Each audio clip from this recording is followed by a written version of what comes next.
There. Good morning, everyone. And magandang umaga. So my name's TJ Peralta. So ladies and gentlemen, good morning. Welcome to the Career Launch series of the Academe Industry Committee of the People Management Association of the Philippines.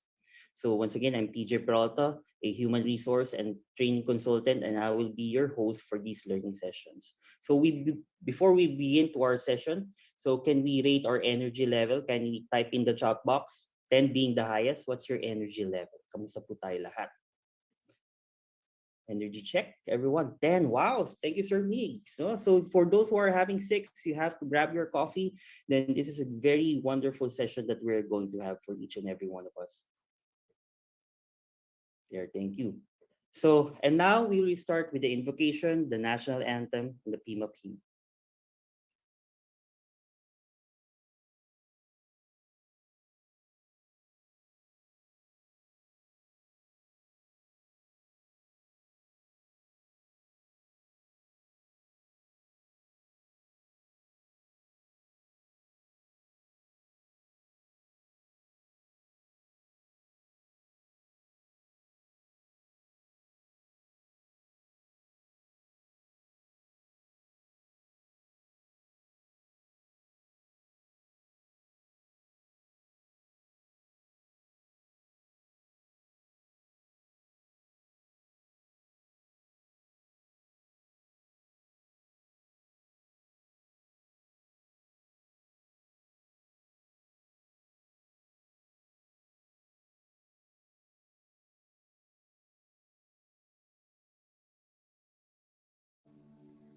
Dear God, thank you for the opportunity to meet together. Please help us to come together to make this institution reflect your kingdom. Breathe life into our ideas and decisions. Help us build a team that has love and respect at its heart. Give us the strength to continue working for your kingdom in this time of pandemic. Lord, come give us the inspiration to be the best we can be. May we be a shining example of your goodness and truth within, wherever we are. Inspire our thoughts, discussions, and ideas, and continue to remind us that all that we do here today, all that we accomplish, is for the pursuit of truth for the greater glory of you. We ask these things in your name. Amen.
Mga kababayan, ang pambansang awit ng Pilipinas.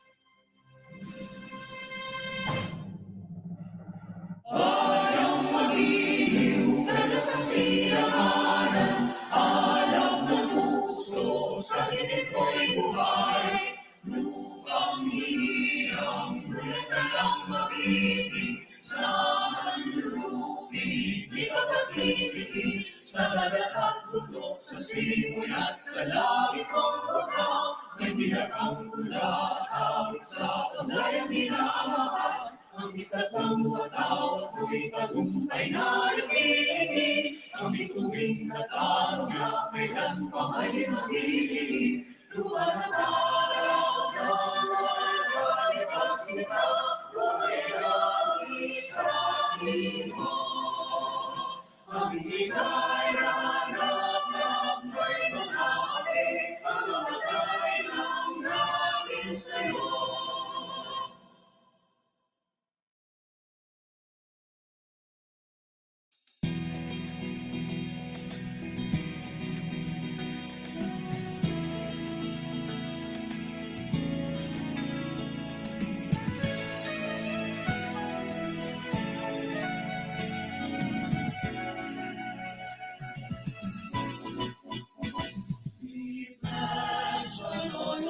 To be a willingness, respect, and dignity.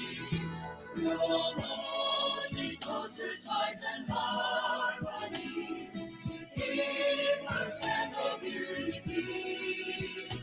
We believe in our goal for a strong economy. We believe in the role of industry. Guidance to our leader when problems come on management and men. Nowhere to keep the faith and trust as we have of our fellow men. Nowhere to keep the faith and trust as we have of our fellow men.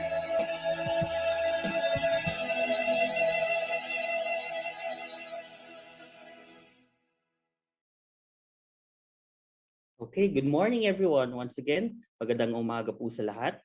Before we begin or start our program, we just want to share a few reminders to each and everyone.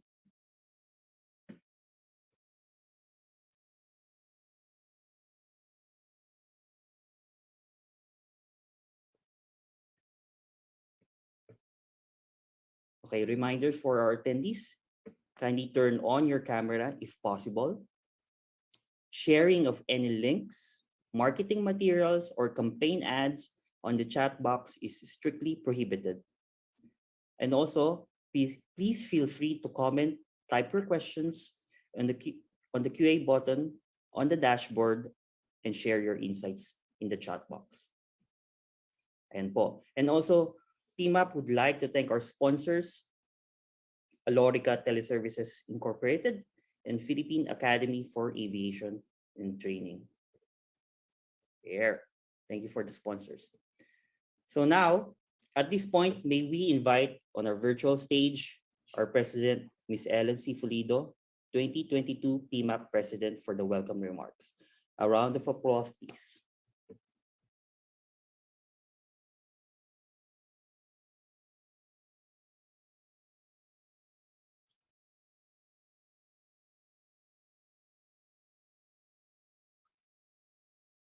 I think Miss Ellen is still connecting.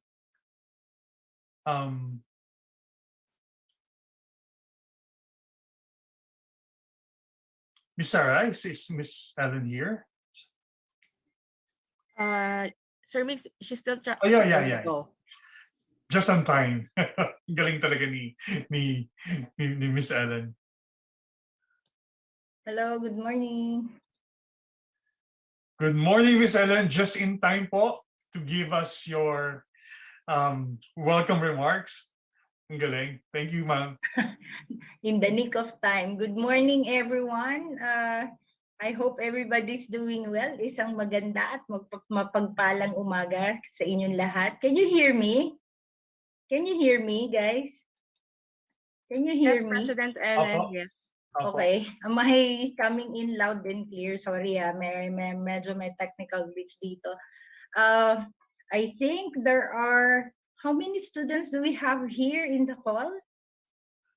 Almost 198 and counting po, Miss Ellen. Okay. So good morning to everybody. I think these are students, college students, graduating students coming from Luzon, no? Central Luzon. So I am here to greet all of you and welcome all of you in the career launch, spearheaded by our Academe industry group, of course, with no less than Trusty Penny at the helm, Ms. Migs Gina, Mr. Migs Gina, your chair, of course, our professional staff, Ms. Sarah and Johnson. Gandang umaga, and to our esteemed speakers who are all here. Let me share this with you. When Migs told me that Miss Ellen, can we invite you to do the welcome remarks for our students in the career launch? I said yes immediately. Not just because I'm supporting the team, but because I really feel that we need to really inspire. We really need to prep our graduating students, because I understand because of the K-12. This is the first year, 2022, that we have graduating students. I understand, but of course there are others who accelerated, who did some acceleration and moving up, and therefore they graduated also. I want to share this because when I was in college, we all dreamt of landing a good job someday, a job that we really want to do, a job that we will be interested in, and a job that we will excel with. When we were in college, we were from Intramuros at that time. So ngayon may labanan ng mga taga Intramuros. So noon, pag ang lokohan namin in college, kung yung trespassing ay it's a violation, it's an offense. But to us, during that time, ang trespassing na. Okay? Ang hirap gumawa ng grade. So, ang aim is to just make a 3 in our grades.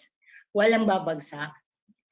I think You guys are luckier because during that time, we had to go to libraries, we had to go to some companies to do our research, talagang do some groundworks. But you guys are luckier because of technology. At the tip of your fingers, you can search, although you just have to validate whether what you're reading is really true or not. But with this technology, you have access to a lot of information, you have a lot of access to data that you can make use of to strengthen your knowledge, your skills. During our time, you really have to walk by foot, really interview people face to face, gather all the data. And then come graduation, eto na, you prepare your resumes, your CVs, and again, we were not as blessed with technology at that time. Only a few of us would probably have access to computers.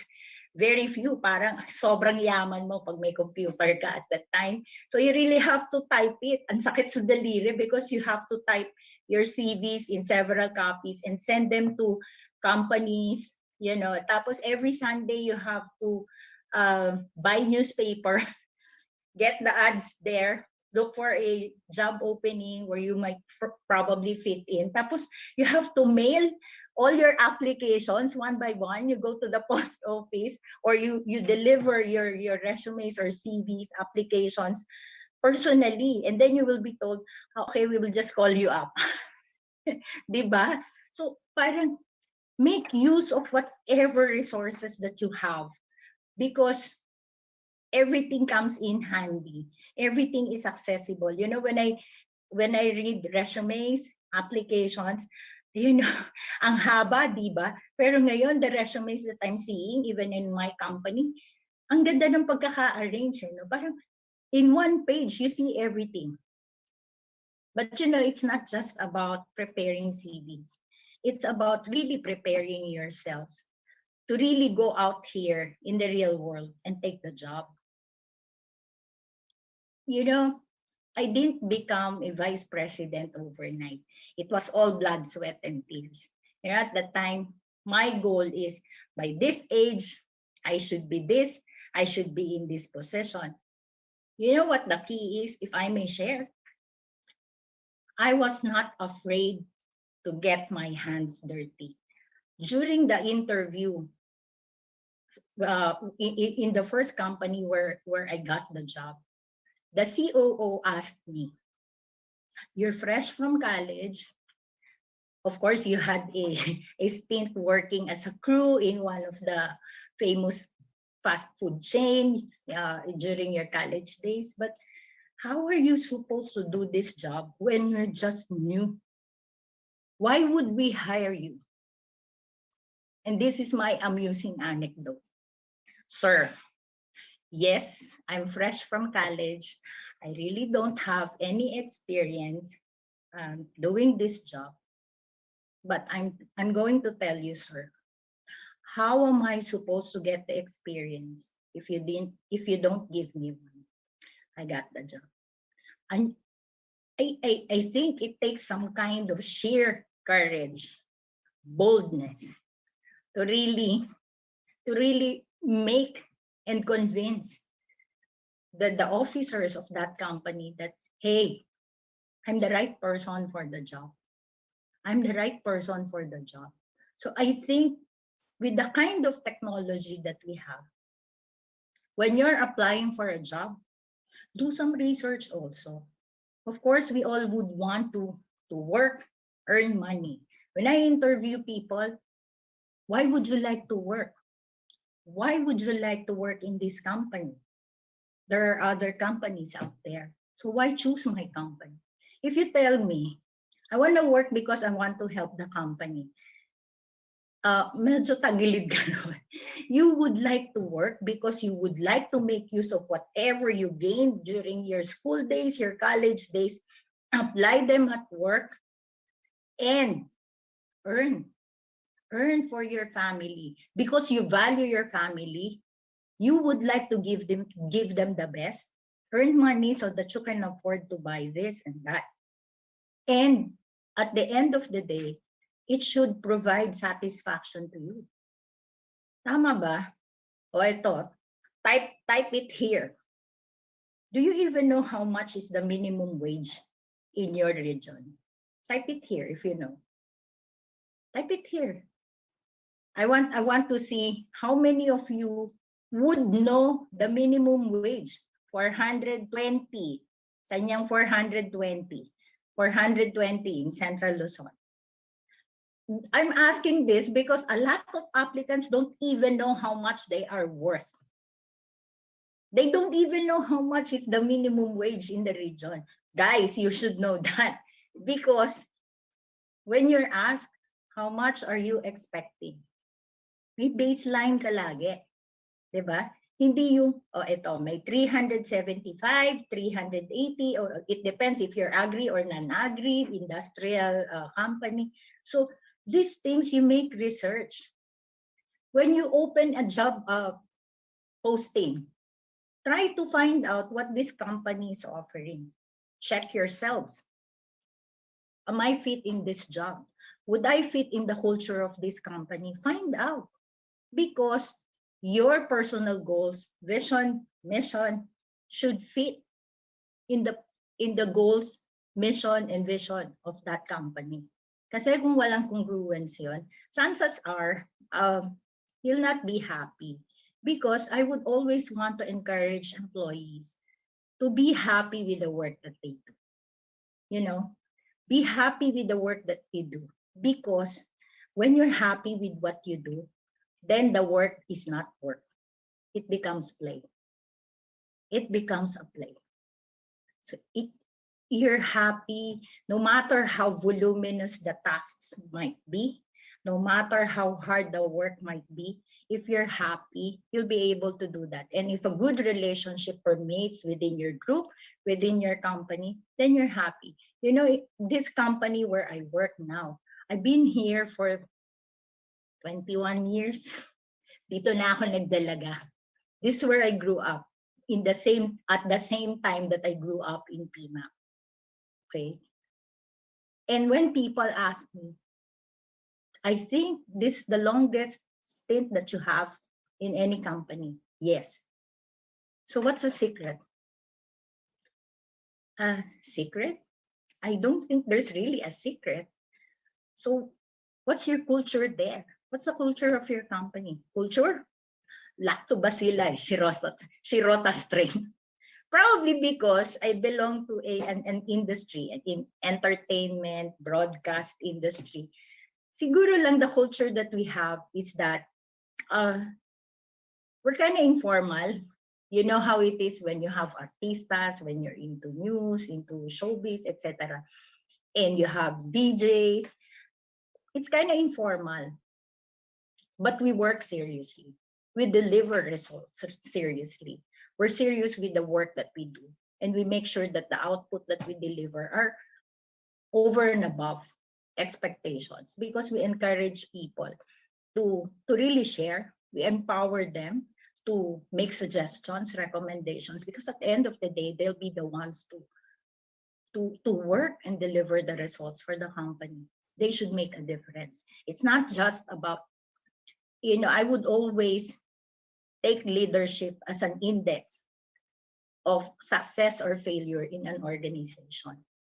So when you're a servant leader, an inspiring leader, you just don't tell people what to do.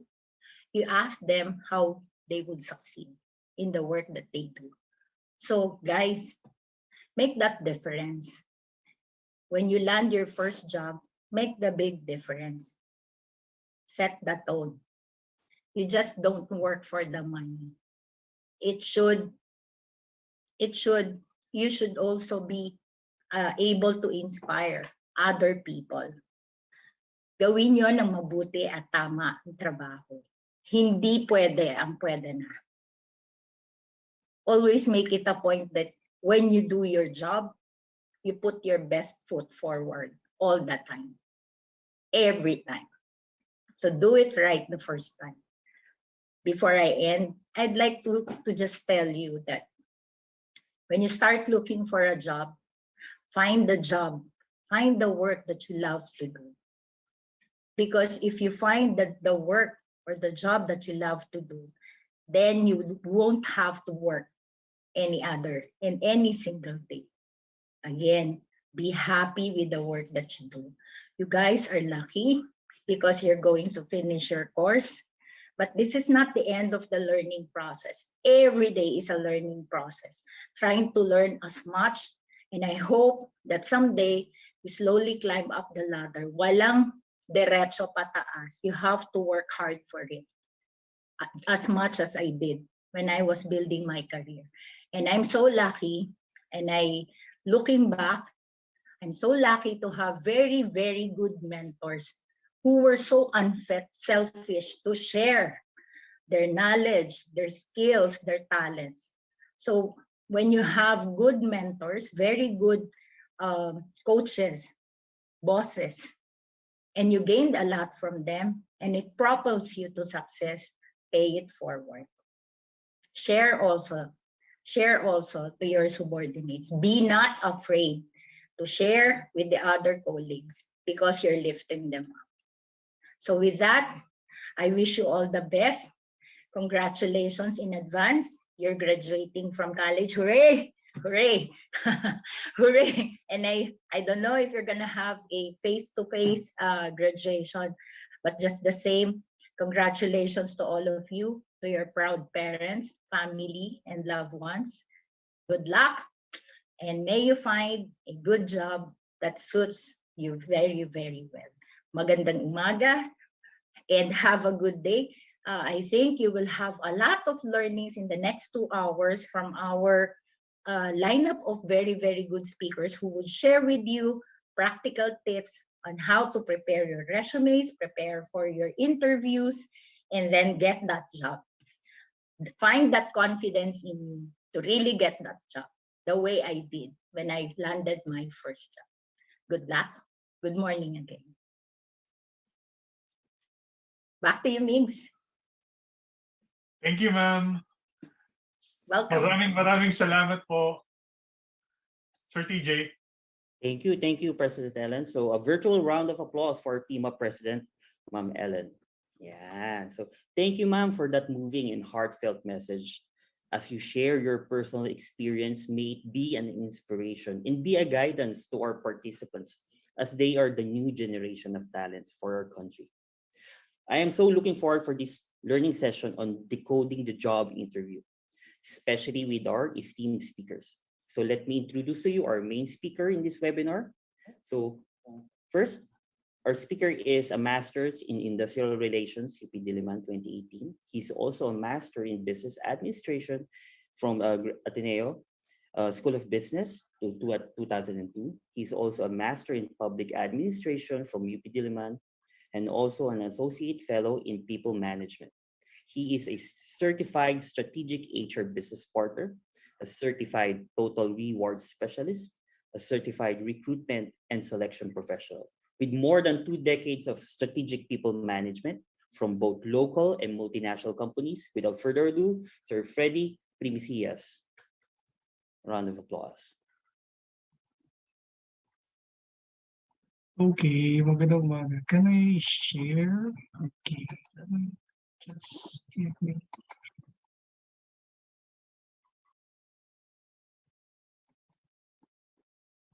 Okay, so first of all, let me just check. Are you able to see my presentation already?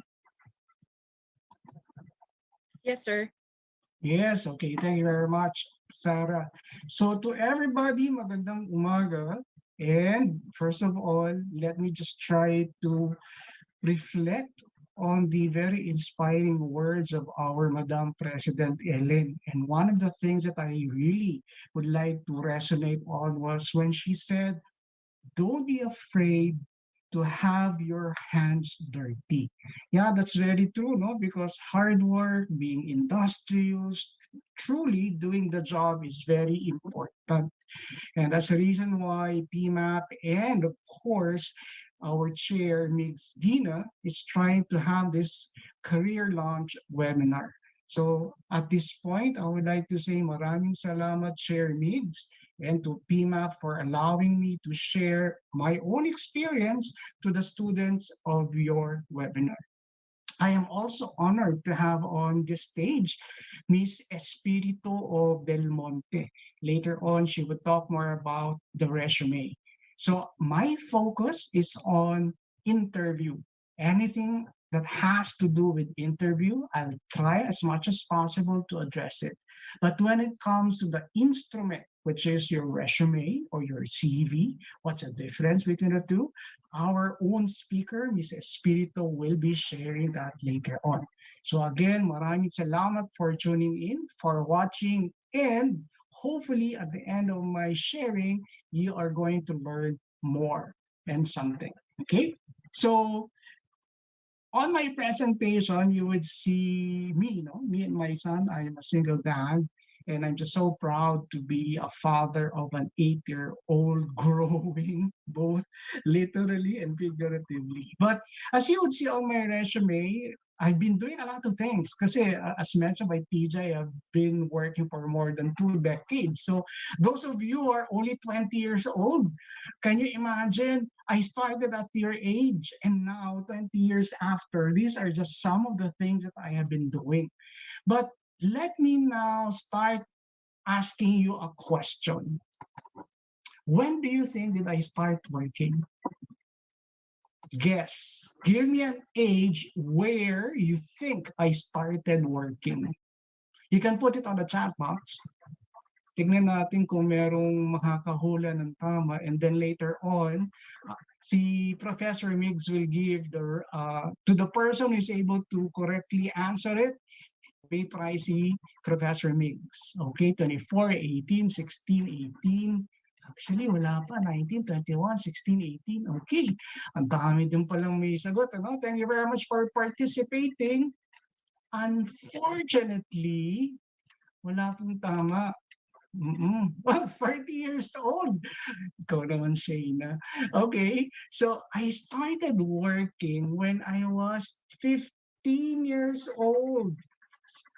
I lost my parents at a very young age, no? So I really had to work. My first job when I was 15 years old was in, sabihin ko na yung company, was with McDonald's. I was a crew member at McDonald's. But let me share with you first what happened. Ano ba yung context? Bakit ako nag-apply? I started working when I was 15 years old. I graduated from high school when I was 14 years old. Noong unang panahon, wala pong K-12. So at 14, pwede ka nang graduate ng high school. So I graduated 14 in high school, and then I was able to enter UP at that age. Kasi, di ba, March, and then June, alam mo na kung papasok ka, so saan ka school papasok, no? So I was already going to enter UP when I was only 15 years old. So somehow, sabi ko, sige, apply na lang ako ng job. So I've been into a lot of McDonald's stores. And first time, they said, correct, no? They said, Freddy, you are too young. Second, they said, Freddy, you are too small. Then the third one, they said, Freddy, you are too thin. Ang payat ko kasi noon. Maliit na ako, payat na ako. And then at that time, if you still remember, I don't know if you know this, yung map ng McDonald's, ang bigat-bigat nun. Kaya nga they were saying, baka hindi mo makayanan buhatin yung map itself. So 3 times I was denied work. 3 times I was told, you're not good enough. We cannot hire you. Always rejection. And this is where the application of President Ellen said, don't be afraid to have your hands dirty. Because on the 4th time, but before I went to the 4th, I tried to really, yung topic mamaya ni Professor Migs, explore the psychology of confidence and job application. In-internalize ko lahat yan. Lahat ng mga previous questions, in-internalize ko. I got so prepared with the questions so that when I sat for the interview, I was already prepared to say my piece. And then the first manager who rejected me was the last manager who interviewed me. Wala nang question. Ang sabi lang niya, you know what, Mr. Primicias, I've seen you several times and I know that we have rejected you several times, but you're still here applying. You don't need to apply anymore because starting tomorrow, you're going to start your orientation. Wow! Talagang sabi ko sa sarili ko, what? So I think persistence is one of the values that I would like to share with you. You will really face a lot of disappointments, rejections, sasabihin you're not enough. A lot of things will be said about you. But don't be afraid to have your hands dirty. Maraming salamat, President Ellen. And at the same time, be persistent. Okay, so that will be my first sharing with you. Of course, the chat box is always there. You can always type in your questions and or concerns. Now, I just would like to find out, kasi sabi sa akin ni Professor Migs, all of you are in school. Eh baka naman meron din dyan who are working already, katulad ko, working student, or those of you who are in between jobs. So can you use the chat box and just for me to understand, are you a student? Press 1. If you are working, press 2. And if you're looking for a job, press 3. Wow, ang dami nag-respond. 2, 1, 1, 1. Majority. Oh, may 1 and 3. Very good. Thank you very much. Okay. Maraming salamat for letting me know who are our participants for today. But before I go to the next slide, this is now where I would like to invite you to be part of PMAP. Yung journey ko, no, as you all know, I graduated from UP Diliman, and then I never heard about PMAP until I joined my previous company. So my first job, right after college, I was a training manager for a school. And the HR director is already a member of PMAP. Then I got so curious, ano ba itong PMAP? In fact, before, no, hindi pa to people management. So, ma-expose yung age ko, Professor Mig, tsaka President Ellen, no? Kasi during that time, ang tawag sa PMAP is Personnel Management Association of the Philippines.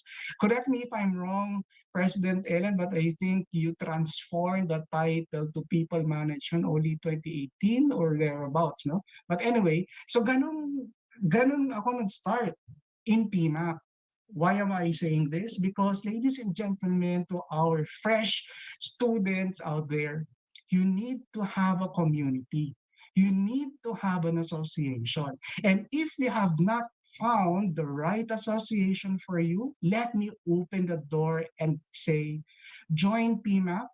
It will bring out the best in you, as it has brought out the best in me and bring the best out of Migs, out of Alva, out of TJ. So with that invitation, let me now concentrate on our topic for today. So in front of you is a question, what is a job interview? And there are 3 selections, letter A, letter B, and letter C. So the first person who is able to give us the right answer on the chat box will get a prize from Professor Gina. Go! Ala, ayan na, dami nang sumasagot. Very good. So Professor Gina, sino yung first natin na nakatamang sagot? Si Mr. Donald Laksamana. Mr. Donald Laksamana, later on, I'll be giving my email address. Take my email address and then we'll be sending you the prize. Okay? So that is correct. What is a job interview? It is not an opportunity to embarrass yourself, but there is a learning lesson here. Remember, it is not to embarrass yourself, but to grow. Because when you have rejections, when you commit mistakes, and let me repeat this, when you commit mistakes, the more that you will gain proficiency, the more that you will gain excellence. So, normally, this is what I tell to my students. In my classroom, commit mistakes. I encourage students to commit mistakes. Consider the classroom as your laboratory. But it is not to embarrass you. It is only to allow you to grow. Reflect on your mistakes and find out, how can I grow even better? So letter A is not exactly the answer, but the advice here is learn from your mistake. First lesson was persistence. Second lesson is learn from your mistake. The third one is a gauge to see if I'm better than the next one. Again, that is not what job interviews are. It is not for you to say, oy, mas magaling ako kaysa dito. Oy, mas maganda yung school ko. Oy, mas maganda yung course ko. No, it is not about comparison, but it is more about community. It is all about collaboration.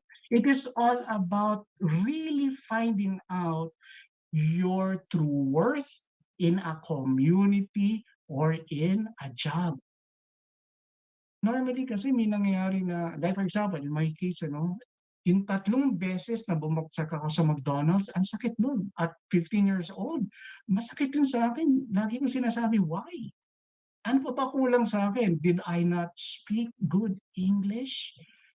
Well, of course, pangit talaga ako, no? But, kasi yung mga kasama ko dati talaga, madami naging artista. Anyway, so yung mga iba talaga matatangkad and everything. So sabi ko, would those be the reasons why?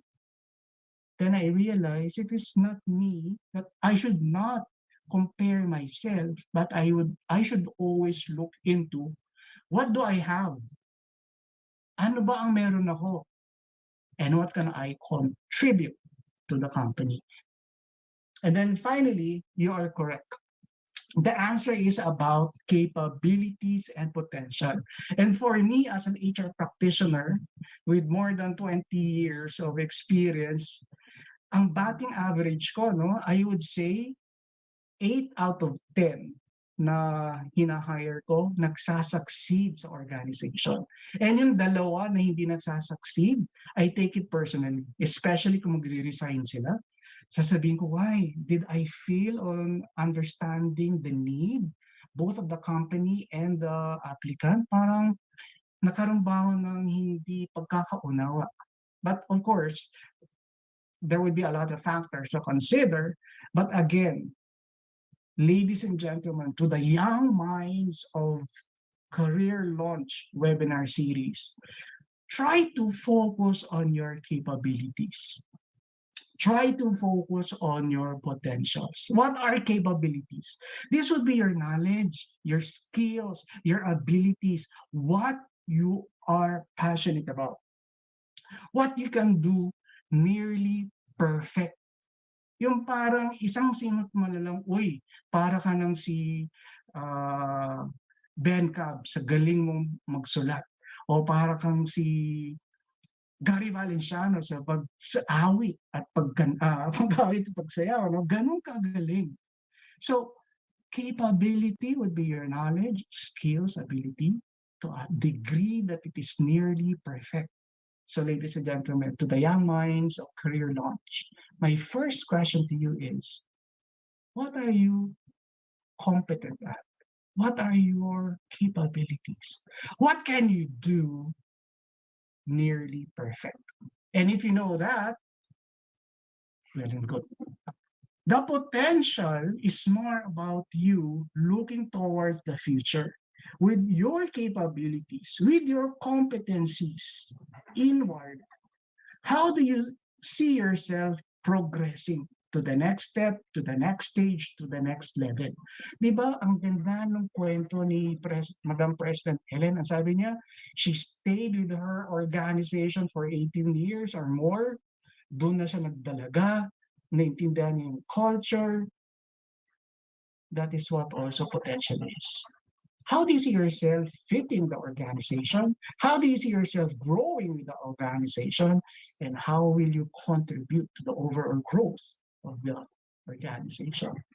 Of course, alam ko po na most of you would say, Freddy, wala pa naman akong work eh. Yun na ba ang tatanungin ko sa sarili ko? It may not be the right answer, it may not be the right question today, but it will be in the future. Okay, so before I go to the next slide, to the next page, would there be any questions? Please put 0 if you don't have questions. And of course, if you have 1, please write down your questions. 0 if you don't have questions. Ayan, thank you very much, Hugo. No question, no question, no. Ayan, sige. So hopefully you still remember the advice. Number 1 is be persistent.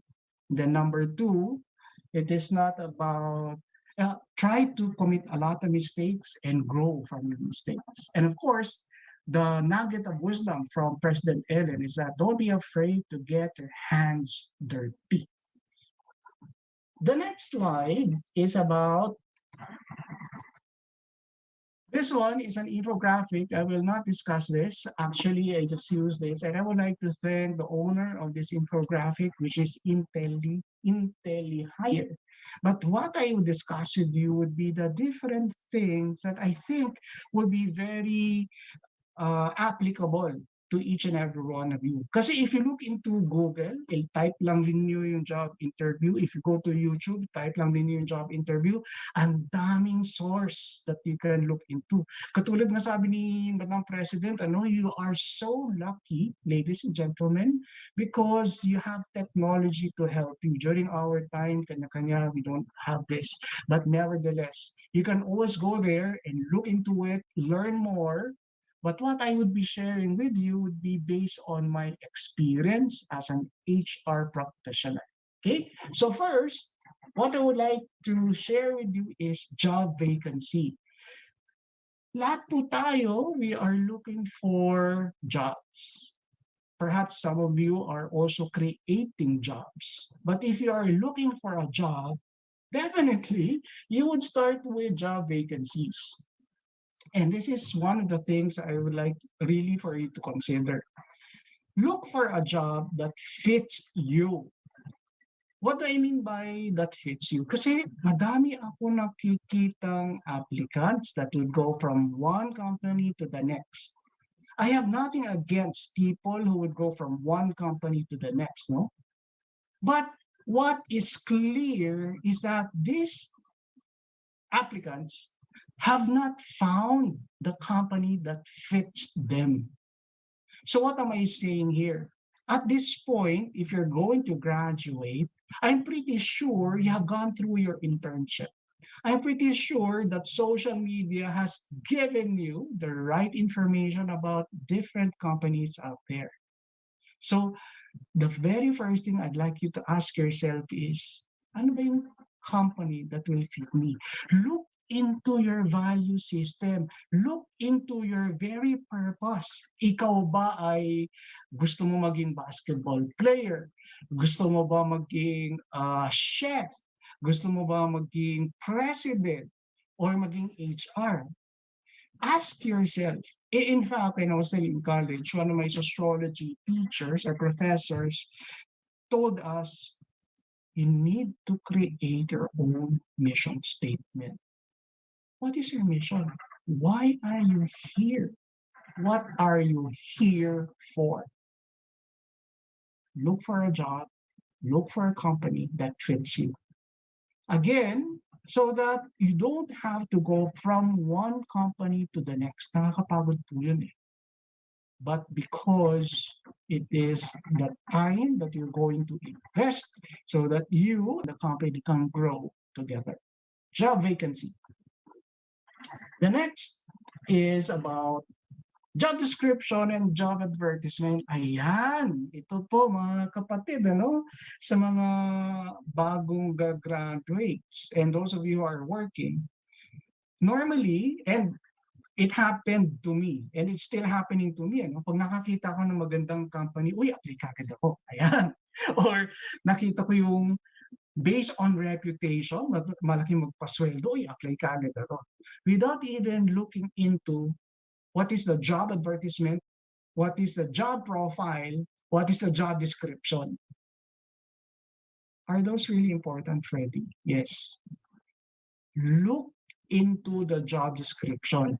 Find out, are you ready to take the job? Are you qualified to take the job? Will you learn from the job? Ladies and gentlemen, if you're just going to graduate and with very limited experience,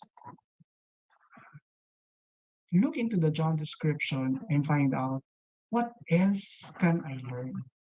If I don't qualify, if I don't have the measurements of what the job description is the company willing to take me in so that I can grow?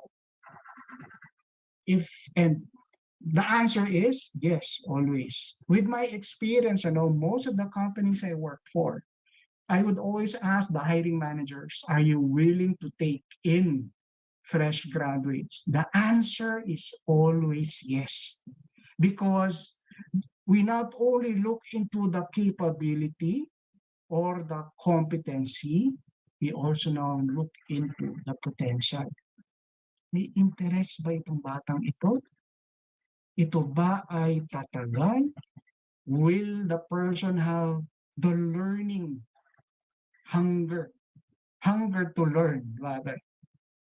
Okay, so look into the job description, look into the job advertisement. Do not disregard the job description, because hiring managers like me would always ask the question, what can you bring to the table? What do you have? How do you know such and such and such? And if you're not yet prepared, then perhaps you're just going to tell lies. So, job description and job advertisement. We now go into the third one. Professional profile, ayan. So, actually, ang daming terminologies. Resume, nung unang panahon, nung panahon namin ni Madam President Ellen, pasensya na, Madam President, if I am bringing you in. Pero tawag namin by data. Ayan, yung binibili namin sa National Bookstore, fill out lang namin, tapos bigay na namin dun sa wherever. But it is no longer the case. You need to have either a curriculum vitae or a professional profile or a resume. All of that will be discussed later on by Ms. Espirito. But what I would like you to consider is, number one, the resume should be your image. Di ba, normally, pag kayo ay napapadaan sa may malaking mirror, ano ba mirror sa Tagalog? Sa malaking, Professor Gina, ano nga pa Tagalog sa mirror? Salamin, sir. Salamin. Ayan, thank you very much for the ano. Di ba, pag may nakita kang salamin, di ba, mapapadaan ka, biglang titigil ka, titing ka. Ayan, di ba, tapos ayusin yung book mo, and then, madami kang gagawin eh. That should also be your resume. That should also be your CV. Normally, what I have noticed is that, well, not all naman pala. Ang masasabi ko, sabihin na lang natin ng siguro 3 out of 10. Mali-mali grammar. Spelling, may spell check na mga kapatid, no? Panahon namin walang spell check, tinatype pa namin yan, ayusin namin yung spacing. Pero ngayon, ang dali na lahat. Pero wala pa din eh. Mali yung grammar, mali yung punctuation. Ang dumi. Okay? So, before you send your resume, your CV, professional profile, whether electronic or hard copy, always take a deep breath and then ask yourself, is this the image that I'll be sending to my future hiring manager? If you are already satisfied, then go ahead. But if you're not, look into it, check it, change it. Okay? Resume. I'm pretty sure Mrs. Spirito will tell you this later. But do you put your picture? It depends. Look into the job advertisement. If you're going to ask me, well, preferably no picture. But oftentimes, kasi ako po, visual kasi ako eh. So if I see the picture and if I interview you, mako-connect kita, uy, kilala ko to. Yan. So again, look into the job advertisement. If the job advertisement says put a picture, then put it. But if it says not, then don't put anymore. Okay? So we have finished job vacancy. We have finished job description. We have finished professional profile. What is the next? So send through email or job site. Di ba? Ang daming technology right now, madaming system. There is Workday, there is Taleo, there are a lot of ways for you to apply. The only thing that I would advise for you to do is you complete mo yung pre-screening. Kasi kahit na mahaba yan, di ba? There are 8 steps. Ang tagal-tagal, may mga exam. Ang tagal, ano ka na. Be patient. Don't be afraid to have your hands dirty. Be persistent. Okay? So if you go to the job site, try to complete it. If you're going to send it through email, then make sure that that is the image that you're going to send. Then finally, when you try to attend job interview schedule, ayan, we are going to talk more about this later on, in full details. But the 3 things that I'd like you to realize is you just have to be prepared, be early, and behave properly. Ano ba yung behave properly? Sometimes, di ba, ang dami-daming, yung behave properly is oftentimes a trigger of your external environment, especially if you're not in an area where it is quiet, you're alone, and you are fully concentrating on the interview. But if you are probably, andyan yung kapatid mo naglalaro, nagsisigawan yung mga kapitbahay, maraming marites and everything else, you just have to behave properly. How do you do that? We'll talk more about that later on. But for now, mga kapatid ko, it's 9:57 already. Just checking. If you have any questions or concerns, type 0 if you don't have questions. Type 1 and your concern if you have any. Nandyan pa po ba kayo, mga kapatid? Yes, thank you very much, Jewel. Yes, no questions, no questions. Okay, maraming salamat, Aina, Arvin. Let me now proceed with my next slide. Virtual interview, ito po ay very popular because of COVID, and right now we are working towards digitalization, or ito yung tinatawag na 4th Industrial Revolution. Nandito na tayo sa age of digitalization. And that's why I'm going to focus on virtual interview. So what do you do before the virtual interview? The virtual interview, okay? First of all, know all details. Ano ba yung pangalan ng interviewer? Ano ba yung company's vision, mission, values? Job description, we discuss it later on, in your motivation level. Name of interviewers. Normally, the one that will set the schedule with you is not also the interviewer. So you just have to clarify. Ask the person setting the interview with you, will you be the interviewer or there will be someone else? Why do you need to say that? Because it would be really awkward if you are in an interview and then, wait a minute, Professor Miggs, are you my interviewer? Kasi somebody said you're not. Mga ganyan, di ba? So if that is now the interaction, oftentimes it would be just awkward. So if you know the name of your interviewer, you can build rapport. You can build relationship just by giving the name of your, just by giving the name or using the name of your interviewer. Like you can start by saying, thank you very much, Professor Mix, for allowing me to be here in this interview. Okay. And another tip there is when you use the name of your interviewer, iba yung nagiging effect to other people. Parang, di ba, pag sinabi mong Freddy, oy, makikinig ka na kasi it is addressed to you. Okay? So, the name of the interviewer is very important. Now, company's vision, mission, values. I don't want you to memorize. It's not about to memorize it, but the question, the company's vision, mission, values is connected to your motivation level. Why are you applying in that company? Is my motivation level connected to the very purpose of the organization?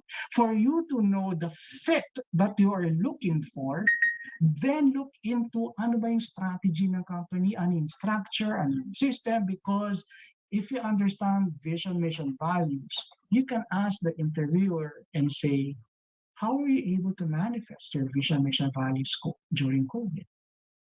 It is how they care, and you, your purpose. Know the details, very important po yan. Next, of course, you can always rely on your friends, di ba? You can always rely from your parents, your brothers, sisters, your nephews, your aunts, your tita, anyone or everyone that you can ask. Ask them, ano ba yung reputation and culture? Toxic ba dyan? Can I survive? Mga ganyan, di ba? Kasi there are people, I don't know with you, no? Kasi I thrive in a toxic environment. I thrive in a pressure-laden company.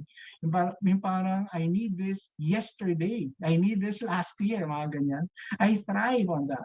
Although it's difficult then kasi there would be a lot of interactions. But nevertheless, try to understand the culture.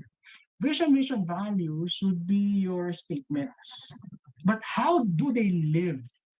Kaya nga you're going to ask your interviewer, how are you able to care for your employees during COVID? Because that will now be the physical manifestation of the culture. Pieces of advice, ask for pieces of advice. Oh, ikaw, di ba nag-work ka dito? Ano yung masasabi mo? Yeah. And then, this one, very, one of the most effective things that I have learned.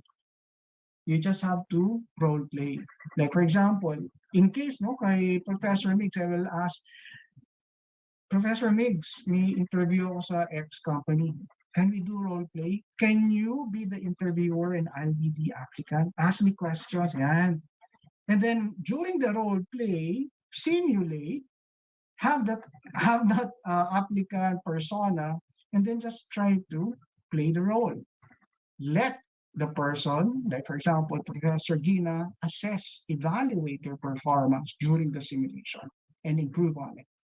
Others, I say, role play or record yourself so that you would hear yourself, you would see yourself, record, play, and then learn.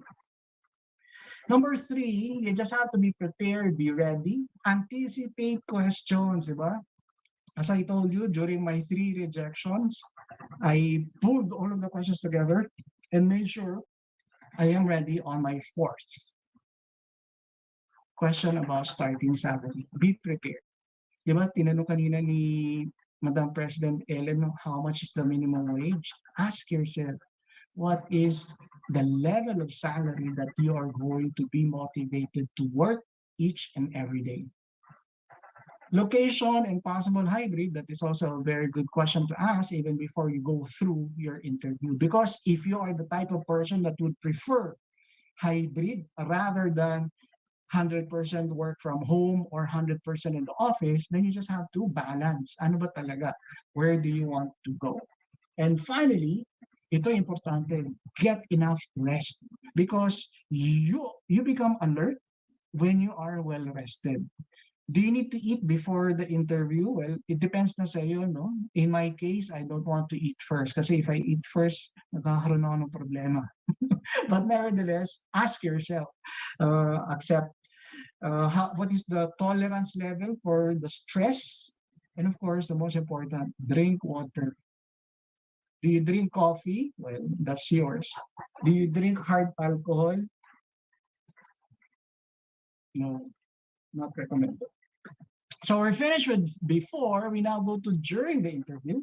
Be punctual. Of course, this is no longer where you have to go there physically because this is virtual, but try to be in the Zoom room or in the Google room or whichever platform is going to be used, try to be there at least 10 to 5 minutes before so that you can check your video, your audio. Kasi di ba, oftentimes, nako, nawawalan ka ng connection, Wi-Fi, and everything else. People could not hear you. Stressful situation yan. Therefore, you just have to be prepared. You just have to be there inside the room at least 10 minutes before. Next, ito importante, smile. Di ba may kantang smile, though your heart is aching. So, you just have to smile. Don't pretend. You just have to smile. Okay? So, kuha ng salamin, tignan ng sarili, give that joyful smile. Yan. Eye contact is very important. I normally tell this to my students because if you establish eye contact, you will also establish sincerity. Okay? Have eye contact. And answer the best way possible. Don't go around the bush. Actually, there is a model, STAR models, situation, task, action, result, targeted selection to, no? From Development Dimension Incorporated, DDI. But try to take the course of PMAP. May course on PMAP about recruitment and selection. Okay? Try so that you can know more. But when I say answer the best way possible, be as honest as you can, provide the situation, provide what you did, and what was the result after doing that. Talk about your thesis. Talk about your challenges when you were doing your own schoolwork. Talk about your leadership role in school. Talk about the most difficult professor or teacher you ever had. How did you survive it? Tell it to them. Be prepared on how you're going to narrate it. But most of all, be honest. Don't create lies, don't create stories. Otherwise, you are no longer authentic. Of course, when you are honest, that can raise the confidence level. Be pleasantly audible. I don't know if I am audible enough, but be pleasantly audible and then clearly pronounce your words. Don't eat it. And then my last advice is have a conversation. If the person asks you, then perhaps you can throw another question back so that the conversation is free flowing. Have a conversation. Let it be a two-way process. Okay, let the other person know your personality as well. Relax, enjoy, and just be authentic. For difficult questions, normally this is what I do. No? If I ask a very difficult question, I am already prepared to ask my applicant, would you need more time? In fact, I often give water. Here, let me offer you water. Because if the question is very difficult, you can also ask your interviewer, you know what? That would be a very difficult question to ask or to answer. Would you be able to give me time to think about it? Because when you try to think, you are going to structure your answer. It has to be authentic. It should not be a lie. But again, focus on situation, task, action, and result. What did you do? How successful, or if not, how miserable were you? Okay? And then always use the name of the interviewer. And then, what do you do afterwards? So, sige, nag-usap na kayo, and then the person said, thank you very much for coming over. Please give us at least 1 week to process your paper, and if you, in case you get another information or letter from us, then that would be our job offer for you. Now, if in case you have not heard anything at all, what do you do? Immediately, ito po ang aking masasabi sa inyo, no? Immediately, right after the interview, send your interviewer a thank you note. Professor Gina, it was a pleasure meeting you. I enjoyed our conversation, and I'm really looking forward to completing my mission and my purpose through your organization. I see myself growing and being able to contribute to your growth or something to that effect. No? Have a thank you note. Again, remember, try to be honest and authentic. And then finally, kung after 7 days, wala pa rin, send another follow-up note. Be persistent, but not arrogant. Okay? This way, the interviewer or the hiring manager will have a trigger to understand, uy, interesado talaga tong batang ito. Diba, in my case, 3 beses ako ni-reject, but I still keep on coming. I don't know kung naawa sila sa akin, but I stayed there for 5 years. I was with McDonald's Greenbelt. Then I moved to McDonald's Quezon Avenue. They promoted me to McDonald's Green Hills. I opened McDonald's in Rodriguez. So with that entire span of 5 years, and I was still in college, they trusted me enough to be promoted. Okay, so in your case, I'm pretty sure you're going to find an organization that will trust you and will use your capabilities so that you can profit together and build our nation. Let me now end my topic with this, no? O, di sige, nagpa-interview ka na. Nagsuot ka ng barong, di ba? Kahit na siguro waist down, hindi ka nakapantalon. Basta, well, of course, your half body is presentable enough. Right now, I'm wearing barong. And you were able to get a job. Congratulations. You have to tap your back and say, I did it. I have the job that I wanted. I am motivated and I'll grow. So what are the different tips that I would like to share with you? First is, during interview, give yourself time to inhale and exhale. Be grounded. Okay, there are times that you would really be in questions that are so difficult. Take time to breathe in, breathe out, be grounded, and just try to have that key principle. The key principle is be honest, be authentic. Breathe in, breathe out. Okay? Is it bad if you say, I don't know the answer? Well, it really dependent on the applicant. I'm sorry, dependent on the interviewer. So if you're going to ask me, for me, no, it's not bad. You're just being honest. I don't think, and I would not even consider that you know everything. You are not the encyclopedia or Google to know all information.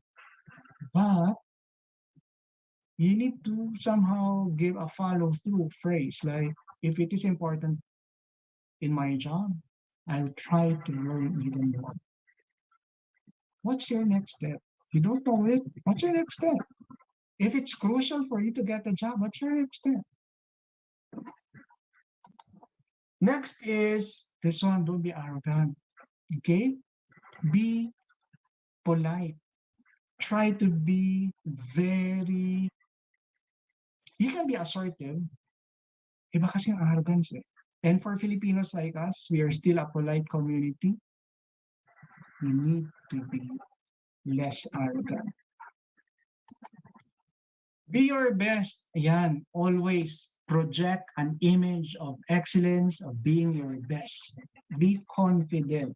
Okay? If you stutter, okay lang yun. Take a deep breath and then do it again. Practice, role play, then do it again. This one, ladies and gentlemen, you will receive this often than not. Rejection. One of the things that I've learned, I have been in organizations like Accenture, Ericsson, McKinsey, all of these companies. I always visualize in my mind that I am in the organization. Let me share with you my McDonald's. Diba? I was rejected 3 times.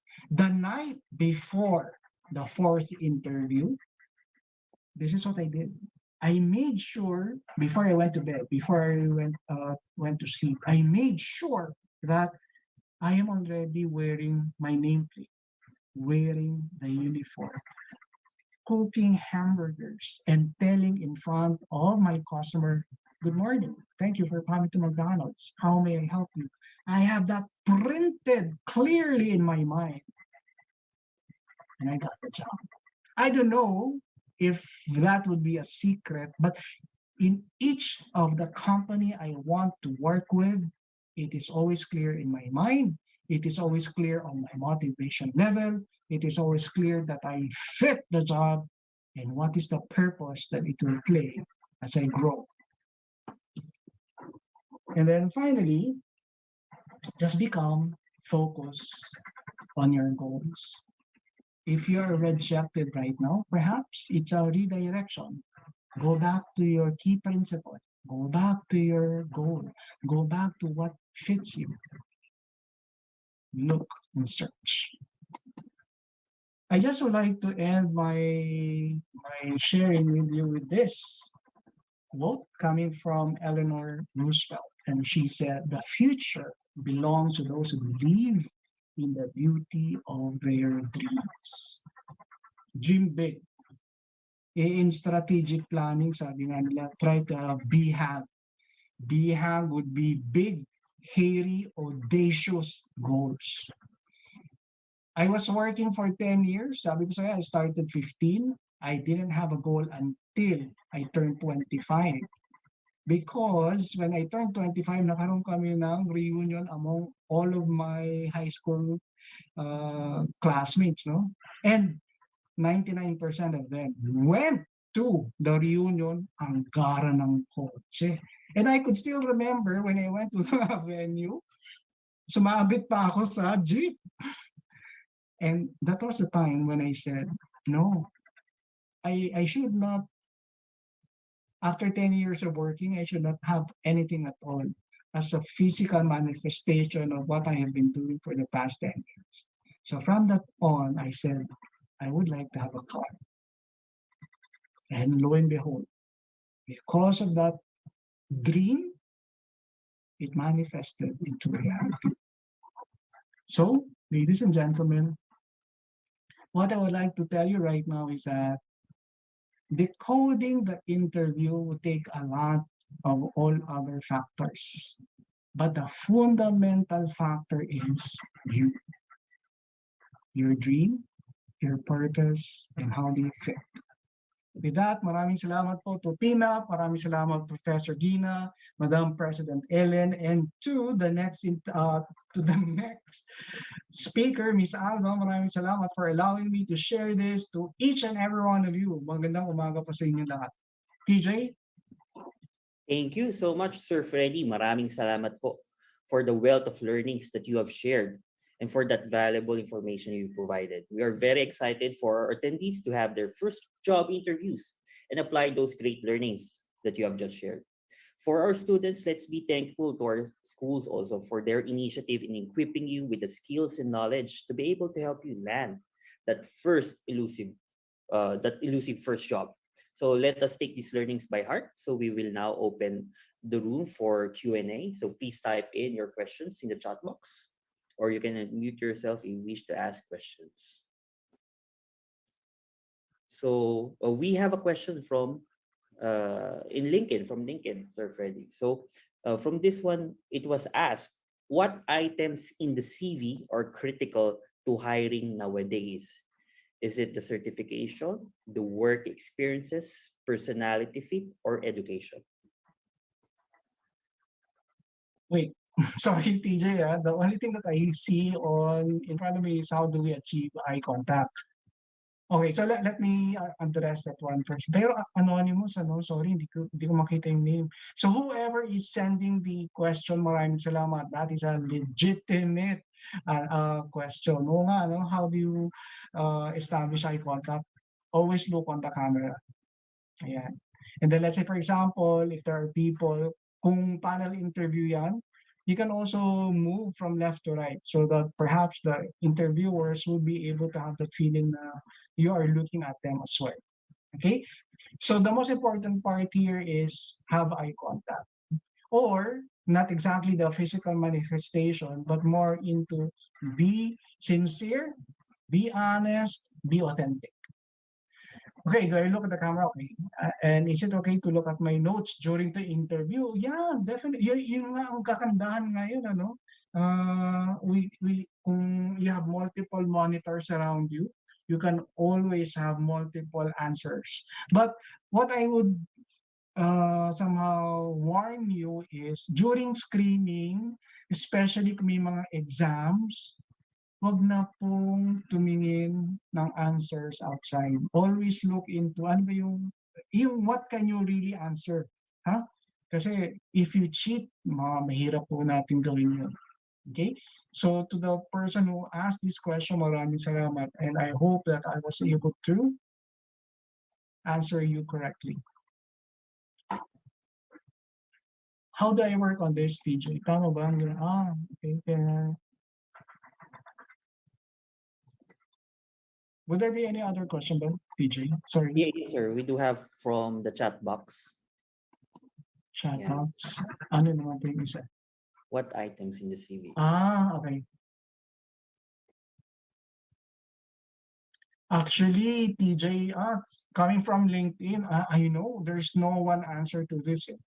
That's why what I have been always emphasizing is look into the job advertisement, look on the job description. But regarding CV, I think this will be best addressed by who is our next speaker? Si Ma'am Espiritu, no? Ma'am Espiritu, I think this is a hanging question for you regarding CV. Is it a certification, work experiences, personality fit, or education? But if you're going to ask me, all of those. Kasi may quantifying, we have metrics, assessment, so that we would know whether or not a person is more qualified as compared to others, apple to apple. Okay. Thank you, Sir Freddy. Then we have a last question in our Q&A box. Okay, so there are people who are not expert at articulating their ideas during the interview. How do you deal with this? Role play, practice. And then may instances na po ba na may gandang, ay oo, lagi, ang dami. Yung bang nauutal ka, yung bang magre-reflect ka na, uy, dapat pala ganito ang sinagot ko, mga ganon. So, those are the opportunities for you to do things again. It may not be with the same company, but you are now more prepared. That's why role playing, if you have a good friend, best friend, boyfriend, girlfriend, asawa, whoever, kunin mo yung kamay at sabihin, mali ka nga, laro tayo, role play. Ikaw yung interviewer, ako yung applicant. Let's simulate, practice mo nga ako, and then assess me later on. Kung wala kang boyfriend, girlfriend, asawa, or friend at all, record yourself already. And then if you are so focused on ang dami mong ask, bilangin mo, ilang ask ba yun? Ay, dami ano? What do I do next? How do I shorten it? How do I eliminate it? But definitely, you cannot eliminate arms and yung mga kasi if that is already part of your communication skill, then you just have to practice again and again. How do you deal with this? Minsan, okay, ay oo, madami. Kasi, well, unless the specific skill requirement for the job is fluency in English, of course, may hirapan ka, no? But if there are other skills, competencies, capabilities required, like for example, magaling ka sa Excel, you can create, design, or again, it goes back to ano ba yung job description.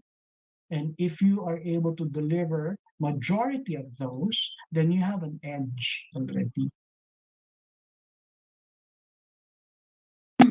TJ, would there be anything more? I think that is all. Thank you, Sir Freddy, for once again sharing your knowledge and your insights about the questions being asked. So I know a lot of you would like to ask more questions. Please send them to us and we will do our best to answer them. At this point, may we call on Ms. Maria Alva Espiritu to present the Certificate of Appreciation to our very effective speaker for today. Thank you, TJ. Can you please share on screen the Certificate of Appreciation?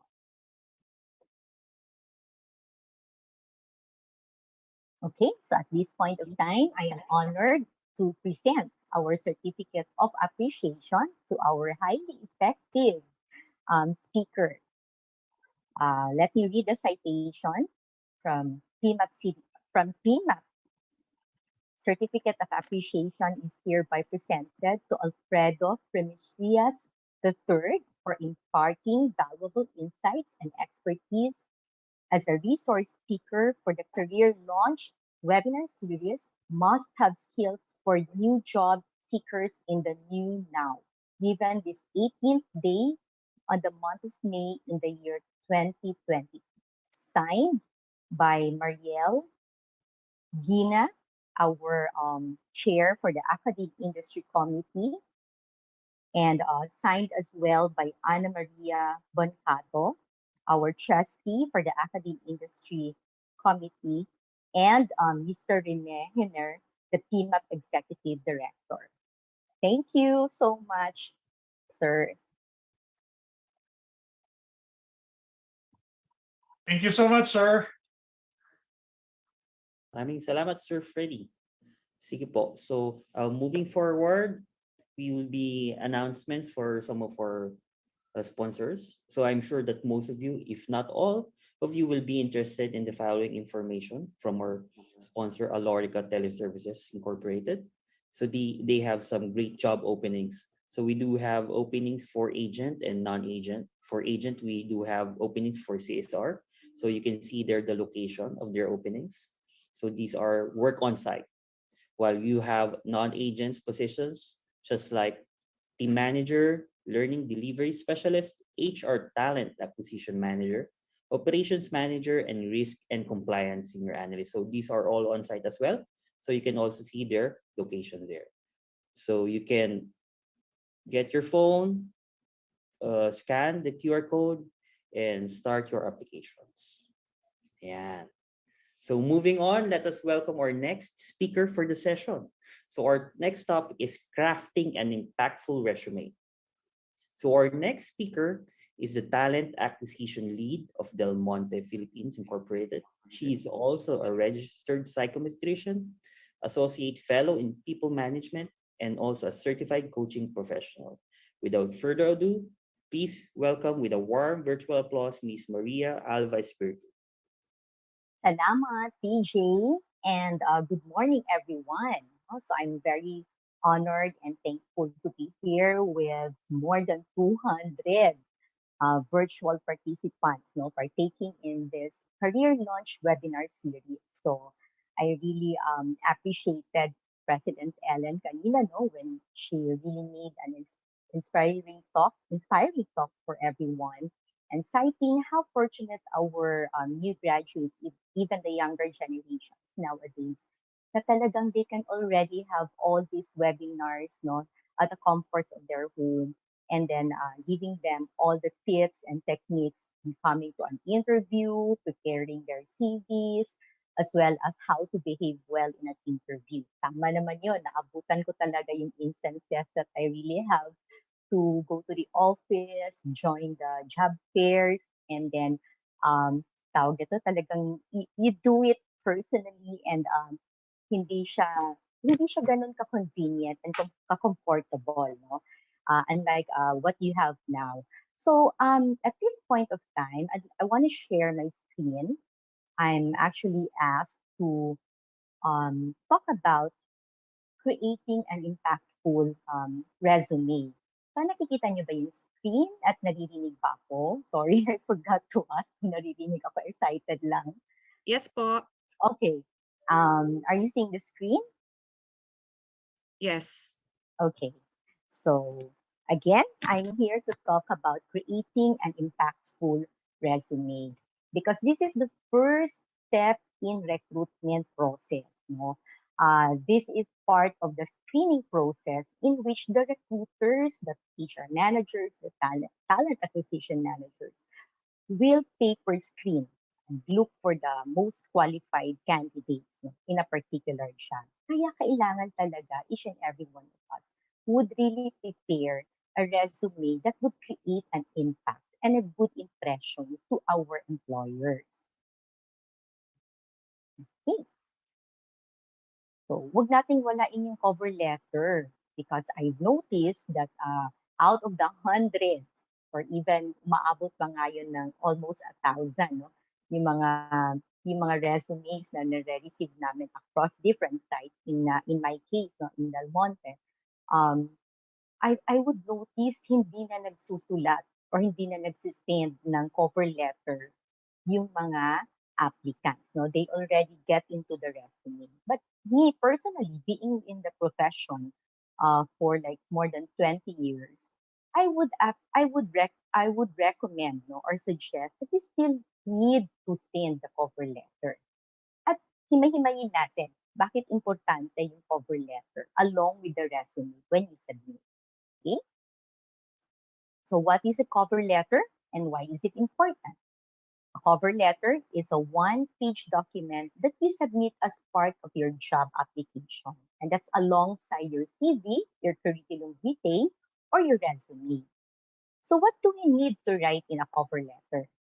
So there should be a header that should already contain, no, or where you input your contact information. And you should be able to have the greeting part. So greet the hiring manager.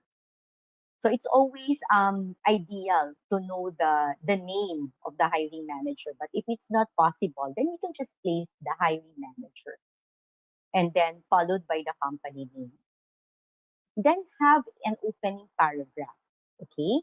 So you can grab the reader's attention with like highlights or 2 or 3 of your top achievements. In the second paragraph, you can already explain why you're the perfect candidate for the job. Okay? Parang summary nga siya. No? And the third paragraph, you can explain why you're a good match for the company. And then there's this formal closing. So you don't need to write a cover letter na sobrang mahaba, no? So just a parang kumbaga parang teaser of the kind of applicant that you are. Okay. So ayan, may sample, no? Structure of a cover letter. So there you go. There's the contact details.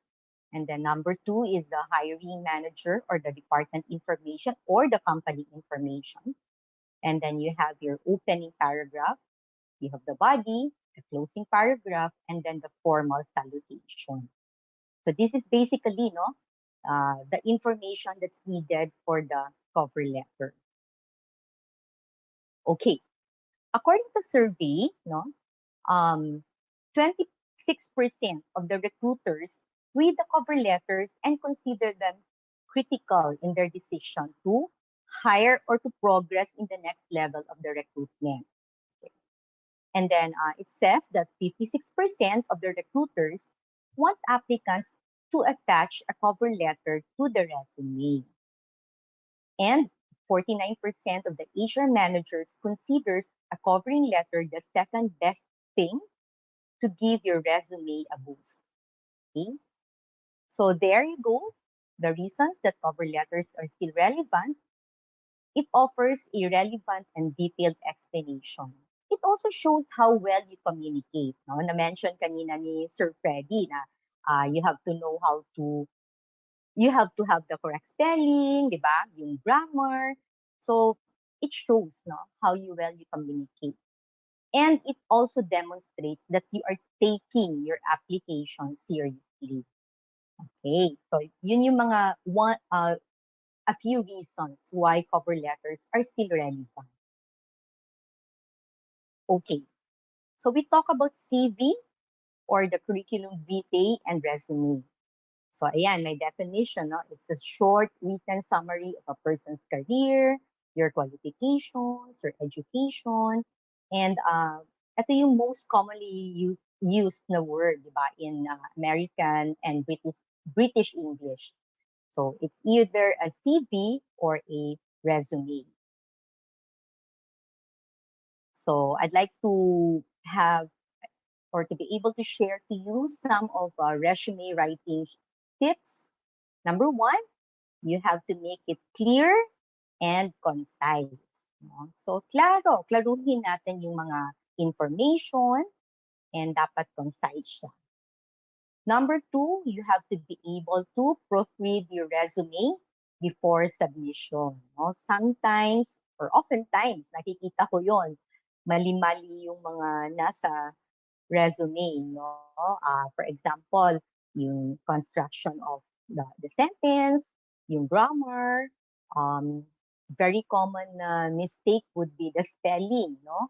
And yung subject-verb agreement. So, yun yung mga pinaka, sabihin natin, we felt konting bagay lang naman siya, maliit lang naman siya, parang typographical error. But please remember that the hiring managers are reading your resume. Kaya they would eventually create an impression, no, to the employers. It's very important that you have to proofread everything before you actually send it, or yung bago mo ipindutin yung send button ng ng computer mo.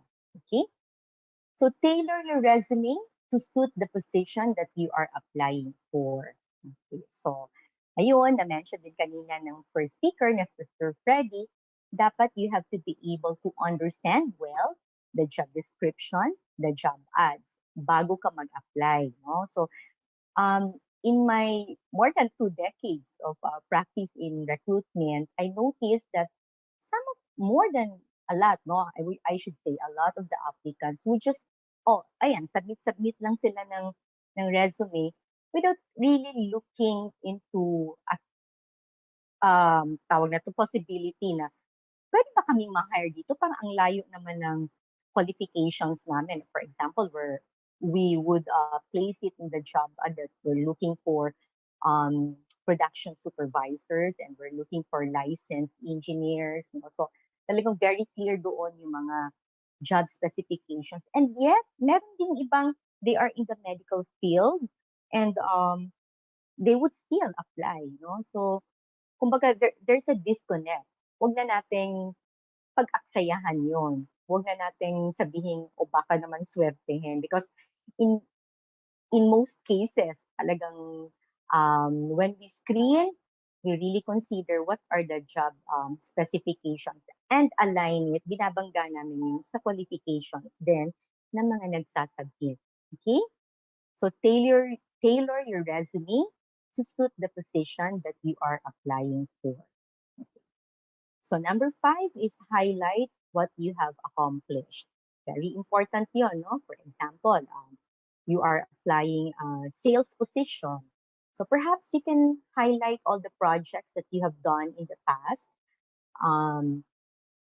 Example, you increased the sales by 20% by doing this particular project. So dapat lagay niyo sa resume niyo. Okay? Number 6, be honest. O wag isulat doon yung mga hindi naman totoong nangyari or hindi naman totoong nagawa. Because eventually, if it's there, if the information is in your resume, then definitely the interviewer will ask you, you know, when you say you are, halimbawa, I am highly skilled in this particular need, no? Tapos tinanong ka, may mga technical questions talaga, hindi mo nasagot kasi hindi ka naman talaga skilled doon sa yung kung ano yung sinulat mo, hindi naman talaga siya totoo. So you cannot explain it further. So malalaman that you're not being honest. Okay? Number 7 is quantify your achievements. Avoid writing or explaining yung mga motherhood statements, no? So dapat talaga meron kang quantifiable achievements. Halimbawa, you're applying for an HR or recruitment specialist. No? Sabihin mo, tanungin sa'yo ng tawag nito, interviewer. Okay, so since you're applying for a recruitment specialist, nilagay mo dito that you were able to achieve a high fill rate of the vacancies. So, i-quantify mo yon. Ilang percent, no, yung fill rate mo. Paano mo siya ginawa? How were you able to tawag na to, achieve that high fill rate in recruitment? So dapat ganon. You are able to quantify your achievements. And number 8 is use simple words. Okay? Simple words lang talaga. Huwag yung masyadong highfalutin words na talagang hindi na rin maintindihan, no? And at the end of the day, ikaw pa yung mahirapang mag-explain. So, just be very simple. Okay, so yun yung mga resume writing tips. Next, these are impressive things to put on your resume. So, ito yung mga must-haves. Kailangan lagay natin ito sa ating resume. Number one, if we have certifications, lagay natin. Okay? Projects. Okay? Relevant coursework or relevant experiences, no? Significant work-related experiences. Involvement, mga professional organizations. Okay? Trainings, very important because that will encourage, no, a conversation with the interviewer, that you are practically engaged in a lot of self-development, professional development. So very important to place the trainings in your resume. Licenses, of course, very important as well. And then volunteering, no?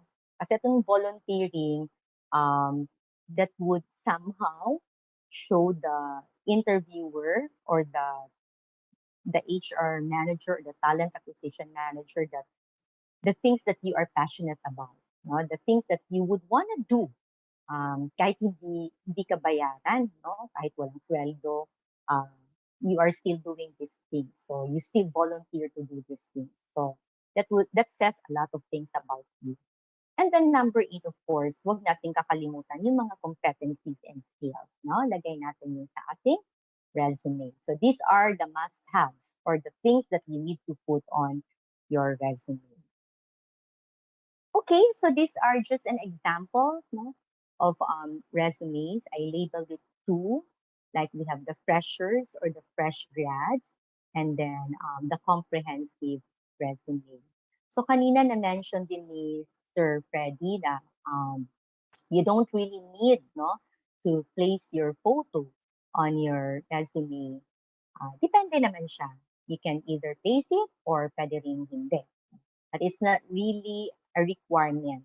Or if it's a requirement of the job that you are looking, that you are trying to gain, for example, in an airline, di ba? So, kailangan mo talagang ilagay yung, they would really, tawag na to, stipulate it in their job ads that you have to place a whole body, tawag na to, photo. Okay, so yun. But for others, yeah, try to review and understand the job ads, the positions that are being posted by the employers, and then that you can decide whether you needed to place your photo or not anymore. Okay, so you can have the differences there between the two kinds of resumes. No? We have the freshers, ibig sabihin ito yung mga tawag nito bago pa lang graduate, wala pa silang work experiences. So they cannot write it on their resume. So just make sure that you have there your contact details, okay? And then of course, educational qualifications, the skills, and then the projects, no, and the area of specialization. So if you compare it to the comprehensive resume, there you can already see the experiences, okay, the highlights, and then the hobbies, no, or the yung mga volunteer work that we do. Okay. And then makikita mo, no, at the side of the picture, andun yung kanyang tawag na to, position. So there's a brief explanation on the position. So basically, ito lang naman, no? Let's not make it very complicated. A 1-pager or 2 pages, no? A 2-page resume will do. Huwag yung sobrang haba-haba naman kasi baka ma-board na rin at parang maano na rin yung taga-paper screen, no? Just make sure that all the important details are contained in your resume. So, yun lang yung very important. Okay? I'm down to my last slide. So what can resume do for you? Of course, it makes the first impression about you. So make sure that you are going to create, no, a good impression to um, the recruiters. Number two, of course, it helps you organize your thoughts, and it highlights, no, the relevant facts about you, your education, and the significant experiences that you have. Number four, it creates a value to the employer. Ito, ulitin ko, the resumes and the cover letters are the first documents that will represent a written you. So, kailangan you create that value to the employer for you to be progress to the next step. And of course, finally, that's going to be the basis of the employer to progress you to the next steps in hiring. So pag talagang na-impress sila, no, sa iyong resume because it's complete, it's concise, and comprehensive enough, and you got their attentions, and you are going to be called for the interview. So 2 points to remember: interview gets you the job, but of course, the resume gets you to the interview. Okay, so I think that's it for me. Thank you, everyone. Okay, thank you, thank you. Maraming salamat, Ma'am Bambi. True to our seminar theme, these practical tips and tricks will really help our participants launch their career. These pointers are on the spot, precise, and very helpful. So with that in mind, we will be presenting again from our sponsors, Alorica, their job positions opening. Ayan, so we hope that everyone is doing well. Energy check. How's your energy? 10 being the highest. Kamusta po tayo lahat? So we have 10 from Sir Meeks. How about the others? There. So there's already an improvement from the earlier 6 and 7. Yeah. So for those who are having 6, you have to get your coffee first. Ayan po. So we'll be presenting once again our job openings for Alorica. So for those who are interested, so kindly pull out your phone so you can take a picture, take a screenshot of the QR code. So this is just a quick run through of the opportunities that is presented by Alorica. So we have two kinds. So we have from agent and non-agent. So for agent, we have customer service representative, for non-voice, for telco accounts, for logistics, and for retail. So you are going to be able to see their respective locations there. So we have from Quezon City, namely Centris and Cubao. So we have from Makati, from Muntinlupa, and also from all the way to Lipa. So these are on-site work. So for non-agents, we do have team managers. So this is also located all across Makati, Quezon City, and Pasay. So we have learning delivery specialists all across Muntinlupa, Quezon City, Makati, and Pasay City as well. HR talent acquisition manager, Centris for Quezon City. For operations manager, we do have from Quezon City, Makati, and Pasay as well. And lastly, we do have risk and compliance senior analyst from Muntinlupa, Quezon City, Makati, and Pasay City. So once again, you can pull up your phone, screenshot, take a picture for the QR. For any questions, ID, you can just get in touch with us, and then we'll address these questions later on. Ayan. So thank you for that. So for our last topic, we are now going to explore the psychology of confidence and job application. So our next speaker is an independent organizational development and learning consultant. He's also an intercultural wellness worker consultant. He is a senior professional in human resource, also a registered psychologist. He is a certified specialist in IO, or in industrial organization psychologist, also a chartered professional in human resource. Please welcome with a warm virtual applause, PMAB Academe Industry Committee Chair, Professor Mix Gina. Sir? Hello, thank you so much, TJ. Kumusta naman? Let me ask lang, no? Para lang may participation. You can hear my my voice clearly? Type A if you could. Yan. Okay. Thank you, thank you, thank you. Let me share my, maraming salamat. Let me share my slide. Okay, I'll make this very simple. Don't worry, kasi baka narinig nyo. It's about the psychology of confidence in job application. I'll be mentioning some terms and theories, but you don't need to memorize them. Just focus on the actionable items. So I'll make it very simple. Kumaga, bubukingin natin ang confidence and job application. No? Magpaka-marites tayo ng konti. But marites in a way na walang fake news. Okay, let me just share it. There you have it. Oh, sorry. Is it showing properly in your... Oh, sorry. Yan. Okay. Klaro po na ano naman? Okay, yes, go ahead. Thank you. Nandiyan pa sila. Grabe, I'm so impressed with our president. Until now, she's joining us. Thank you, ma'am. Actually, I'm multitasking. Thank you, Ms. Ellen. Okay, let me proceed.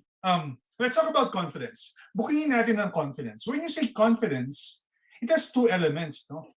There's a belief, meaning thinking, and then there's also a feeling. So when you think you could do something, and then you feel that you could do something, that is confidence. Hindi lang siya, you believe that you could do it. Hindi siya pwedeng purely thought lang. Confidence has a corresponding feeling din. And most of the time, it feels good. Pero there are times na hindi. Kasi kaya minsan, parang sasabihin natin, see, I could do it.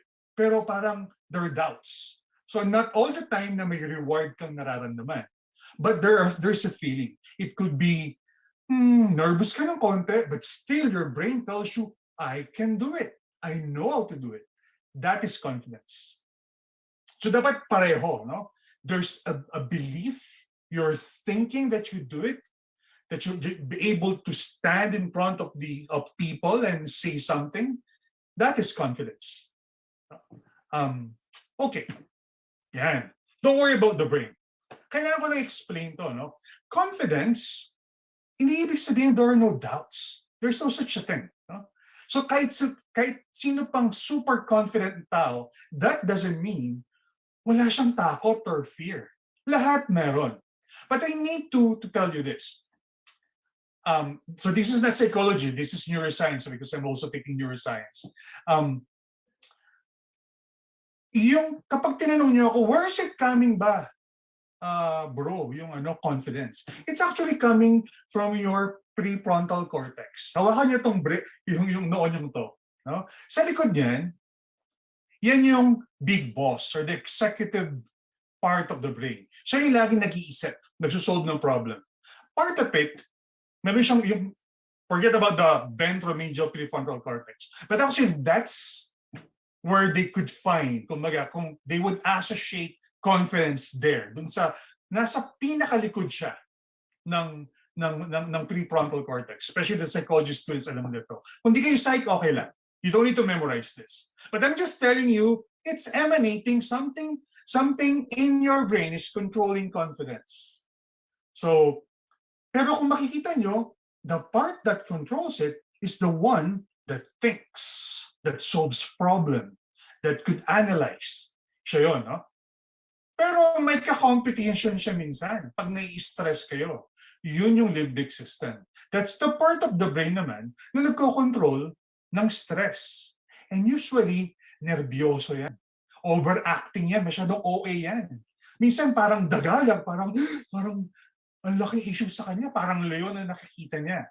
Well, kasi ganyan talaga ang limbic system. No? Because it was created, it evolved for our safety. Kaya siya nandiyan. Hindi siya bad.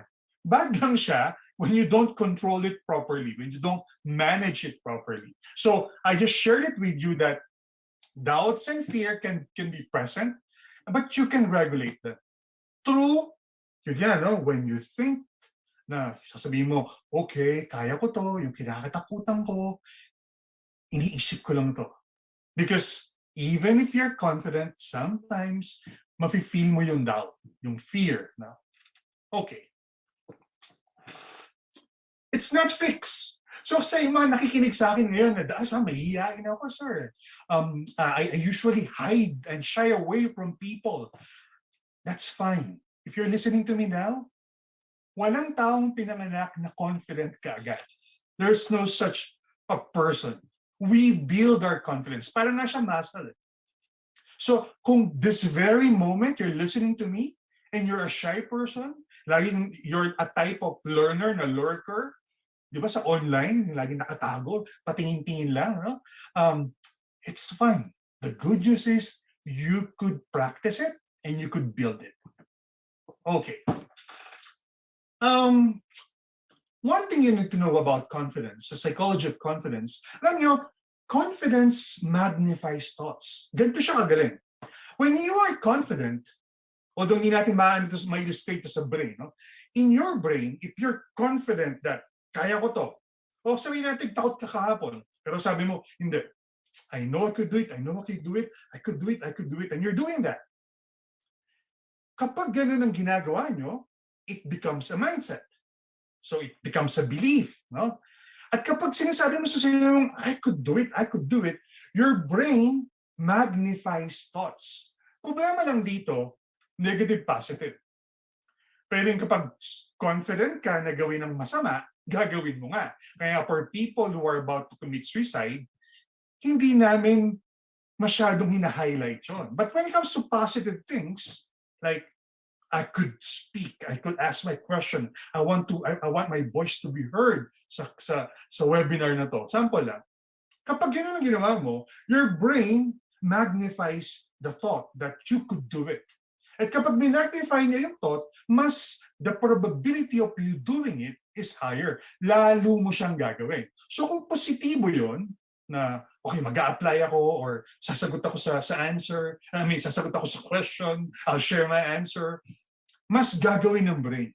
So yun lang isang positive effect, depende kung yung gusto mong action is positive, ng confidence. So it lets you act on your thoughts. No?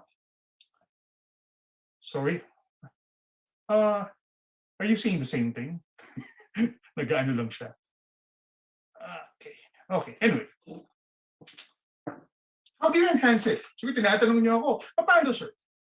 First, practice positive self-talk. Kasi may negative yung, papalpak ako, ninenervous ako, mangyayari na naman yung kinakatakutan ko, mapapahiya ako. That's negative self-talk. Positive self-talk is, it's okay, magagawa mo yan. You could try it, di ka naman mamamatay. Ano ngayon? Kung nervous ka, that's positive self-talk. Na you're capable, you could do this, you could achieve things, you could apply to that company. Kahit parang ang labo, you could. That is positive self-talk. Iba naman yung toxic possibility. Toxic positivity is, alam mo nang may danger, hindi kaya ko to, mamamatay ka, hindi kaya ko to. That's toxic positivity. O kaya yung tipong, siyempre, may nawala kang kamag-anak, sabihin mo, hindi, okay lang, kaya. Natural, nawalan ka ng kamag-anak or ng mahal sa buhay, hindi ka pwede maging masaya. That is toxic positivity. We avoid that. Positive self-talk is you talk to yourself and then you tell yourself na ma-achieve mo yung something, ina-affirm mo yung sarili mo, importante ka, you're important. That's positive self-talk. Do not sweat your mistake. When I say do not sweat your mistakes, mistakes are mistakes. If you could solve it, then worry about it. That's what I mean. No? Don't worry about mistakes done in the past. If they're in the past, wala ka na magagawa. Kahit ano pang kapalpakan yan, if you could hear me now, kahit ano pang kapalpakan na nangyari in the past, it's in the past. The only time we don't worry about mistakes. We actually solve mistakes. We correct mistakes. Worrying is useless. It's a waste of time. We don't worry about mistakes. We solve mistakes if we can. We correct mistakes if we can. But worrying and sweating about it, that's very unhealthy. Again, if it is in the past, it's in the past. Wala ka nang magagawa. What you could only control is the now and the future. So, kung hindi ka man nag-aral ng mahusay, patapos na kayo. Don't blame yourself, tapos na. Don't repeat it, syempre. na gano'n, no? So, you've done something not so good in the past, tapos na, wala kang magagawa. The most important thing is you learn from it and you correct it. So, importante kasi yun because kapag nakafocus kayo sa mga negative things about yourself, delikado yun. In the study of Dr. Barbara Fredrickson is a professor in University of Chicago. I don't know kung lumipat na siya, no? Pero sabi niya sa theory niya, when you think about positive things, meron siyang tinatawag na theory na broaden and build. Meaning, kapag positibo mga bagay na iniisip natin, sinasabi natin, our brain would think about broadening our perspective, our thoughts. Meaning, mas marami tayong naiisip. Mas marami tayong nagagawa. Kaya nga, broaden and build ang sinasabi niya. No, parang mas gumagaling tayo, mas nakaka-achieve tayo ng mga bagay-bagay, we're more open-minded if we're thinking positive. Problema, if you're thinking negative, kabaligtaran. It narrows things. Parang ang konti lang na nakikita mo. You're too short-sighted. Hindi kasi lagi kang takot eh. Kaya short-sighted ka. If you think about negative things and you do negative self-talk. Okay. Practice it, experience it, master it. Even President Evan mentioned about this. You know the psychology behind this? Practicing is actually affecting your brain in a good way. Lahat po ng ginagawa ninyo, nagsalita ka, kaya may narinig ka ngayon habang nagsasalita ako. Actually, even 12 minutes, according to neuroscientists, 12 minutes of doing something, may changes na, may physical change na sa brain. So when you keep on practicing it, experiencing it, mastering it, like interviews, perfect man yan or hindi, palpak man yan or hindi, the very fact that you're able to experience something is very helpful. Wag lang matotraumatize. No? So it's how you look at your experience, syempre, no? So you have to practice experience because that would lead you to mastery. No? I'll give you tips after this. But well, the magic number, there's no magic number, but 6 months you will be able to develop a skill. Mastery would need almost. I don't follow Malcolm Gladwell with this, no? But based on neuroscience. At least 6 months enough. But don't worry dun sa magic number. What is important is if you want to know something, practice something, start. Pag pumalpak, balik ulit. Whether it be dieting, learning something, learning how to speak, or kung interview man yan ang pinapractice nyo, just practice, experience it, and then eventually, not really master it fully, but you would reach a point of proficiency na hindi ka na masyado din nervous. Okay. Utilize confident postures, words, actions, and thoughts. Do what I do. Tayo kayo ng gano'n. You could see me, no? So, tayo kayo ng confident posture muna. Yung parang yung dibdib nyo, matigas ang dibdib, straight body, okay? And then, positive words. I will be successful. Say it. I will be successful. So dapat positive posture, positive words, I will be successful. Do it. Do it again. Kapag kung yung mga gumawa nito, mapifeel mo yung difference. Na kapag tumayo ka ng tama, there's something that gives you parang confident, parang may confidence na lumalabas. Pero do this. Lahat kayo na nakikinig sa akin. So sasabihin mo, I'll be successful nang tumatango kayo. I will be successful. Do it again. Positive power posture, positive language, words, and then positive language, action. No? So I will be successful. So tumatango kayo. This time, mag-experiment tayo. You'll do the same thing, pero this time, eto yung galaw ng ulo nyo. I will be successful. Do it again. Umiiling kayo. Do it again. I will be successful. Diba there's something wrong about it? Well, I asked you to do that because I'm just proving to you na even our actions, they're connected to our brain. They affect our not only, of course, their movement, they also affect our thoughts. Well, about curious kayo, it's actually, there's actually a vein here, no? There's a vein here connecting yung even yung pag-smile niyo, nakakonect yun sa isang part ng brain niyo. That's why it's so hard na magalit habang nakasmile ka, di ba? Because nga connected siya, kaya nga if you negate it, sumimangot ka kahit masaya ang buhay mo, parang mabigat. So, very quickly, I just explained yung psychology behind it. Okay. You know, I'm here in Canada now. And uso dito yung skiing. Tinanong ko yung mga nag-i-ski. Sabi ko sa, ano yung tip nyo pag nagka-country ski kayo? No? Sabi nila, do not look at trees. Nalito ako na?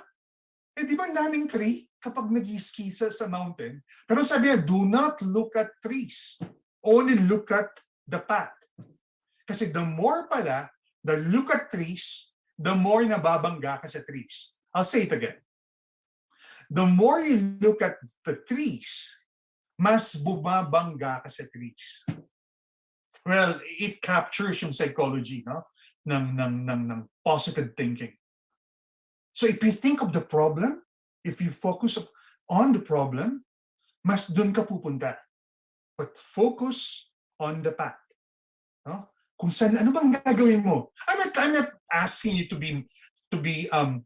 reject and to dismiss danger or problems. That's not my point. My point, of course, you consider them, you calculate them. No? But give time, give attention to where you're going. Ano bang plano mo? Ano bang gusto mong gawin? No? Okay, let me clarify more on this. I-connect ko na sa interview yung confidence. The only thing you could control is yourself. Huwag ninyong problemahin, terror daw yung mag-i-interview sa akin, mahihirapan, parang very snobbish yung mga interviewer doon. Don't think about that. You cannot control that. During the interview, just control what you can control, yung sarili mo. Alam nyo, interview is always about perception. Although interviewers would always tell me, and will tell people that, no, we have to be very objective, but in reality, I'm saying this as an IO psychologist. Whether you like it or not, magkakaroon ng effect ang bias. You cannot control that. But I'll give you tips on how to deal with that. No? So I'm just informing you na hindi mo pwedeng wala. It's always a play of perception pagdating sa interview. Remember this, you're more excited and prepared than the interviewer most of the time. Mas ikaw, ilang weeks mong pinag-aandahan, ilang days mong pinag-aandahan. Pero yung interviewer, I'm not saying the interviewers are not doing their jobs. They are doing their jobs. But they've been doing it for how many years? Kumbaga, it's imprinted in their DNA na kaya nilang gawin ng interview. Some interviewers would only look at the resume an hour before. For others, on the spot. That's the only time they would really read the resume or the CV. No? I'm saying this because I am convincing you that don't worry too much. No? Don't worry too much. You're dealing with a human person. And I'm not asking you to not prepare. No, hindi naman din nag-excited. Hindi naman sila prepare. No, they're very capable. That's why they don't need to prepare. But I'm sharing this with you so somehow appease yung stress level nyo pag nag-interview. No? Nung nag-ano ako, nung nag-apply ako, when I was already a professional, I always say this to myself. During the time na, siyempre, lumipat ka ng companies, no, I always tell myself, you don't even prepare. I mean, they prepare, pero I am more prepared than them. And that's a reality. Kahit kayo ganun. No? But they know their thing. So, you still have to prepare. Be excited. You have to do your part. Okay. Prepare but do not overdo it to the point na magkakaroon kayo ng anxiety. What's the psychology behind this? Natandaan niyo yung dalawang part ng brain kanina? Yung limbic system niya nasa pinakaloob yun. Yun yung gumagana pag na-stress kayo. Yun namang dito, no? The prefrontal cortex, executive function of the brain, or the thinking brain. Ito naman yung about the stress sa pinakaloob. Sometimes they call it the emotional brain. Kapag nininervous kayo, the thinking brain is struggling. Kasi ang gumagana yung emotional brain. So if you keep on overdoing it, yung pag-prepare nyo, na parang nagkakram ka na, tapos a night before, a day before, review ka ng review, it won't help you. That's the reason na pinagbabawal sa mga test, sa mga exam, sa mga board exam na a day before, nagkakram kayo or nag-aaral kayo. No? You have to relax. Why? Because you will stimulate your emotional brain. But the emotional brain is not the part of your brain that you use when you think. You don't use for higher cognitive functions, meaning sa pagsosolve ng mga problems, answering questions during interview. That's not the part that you use.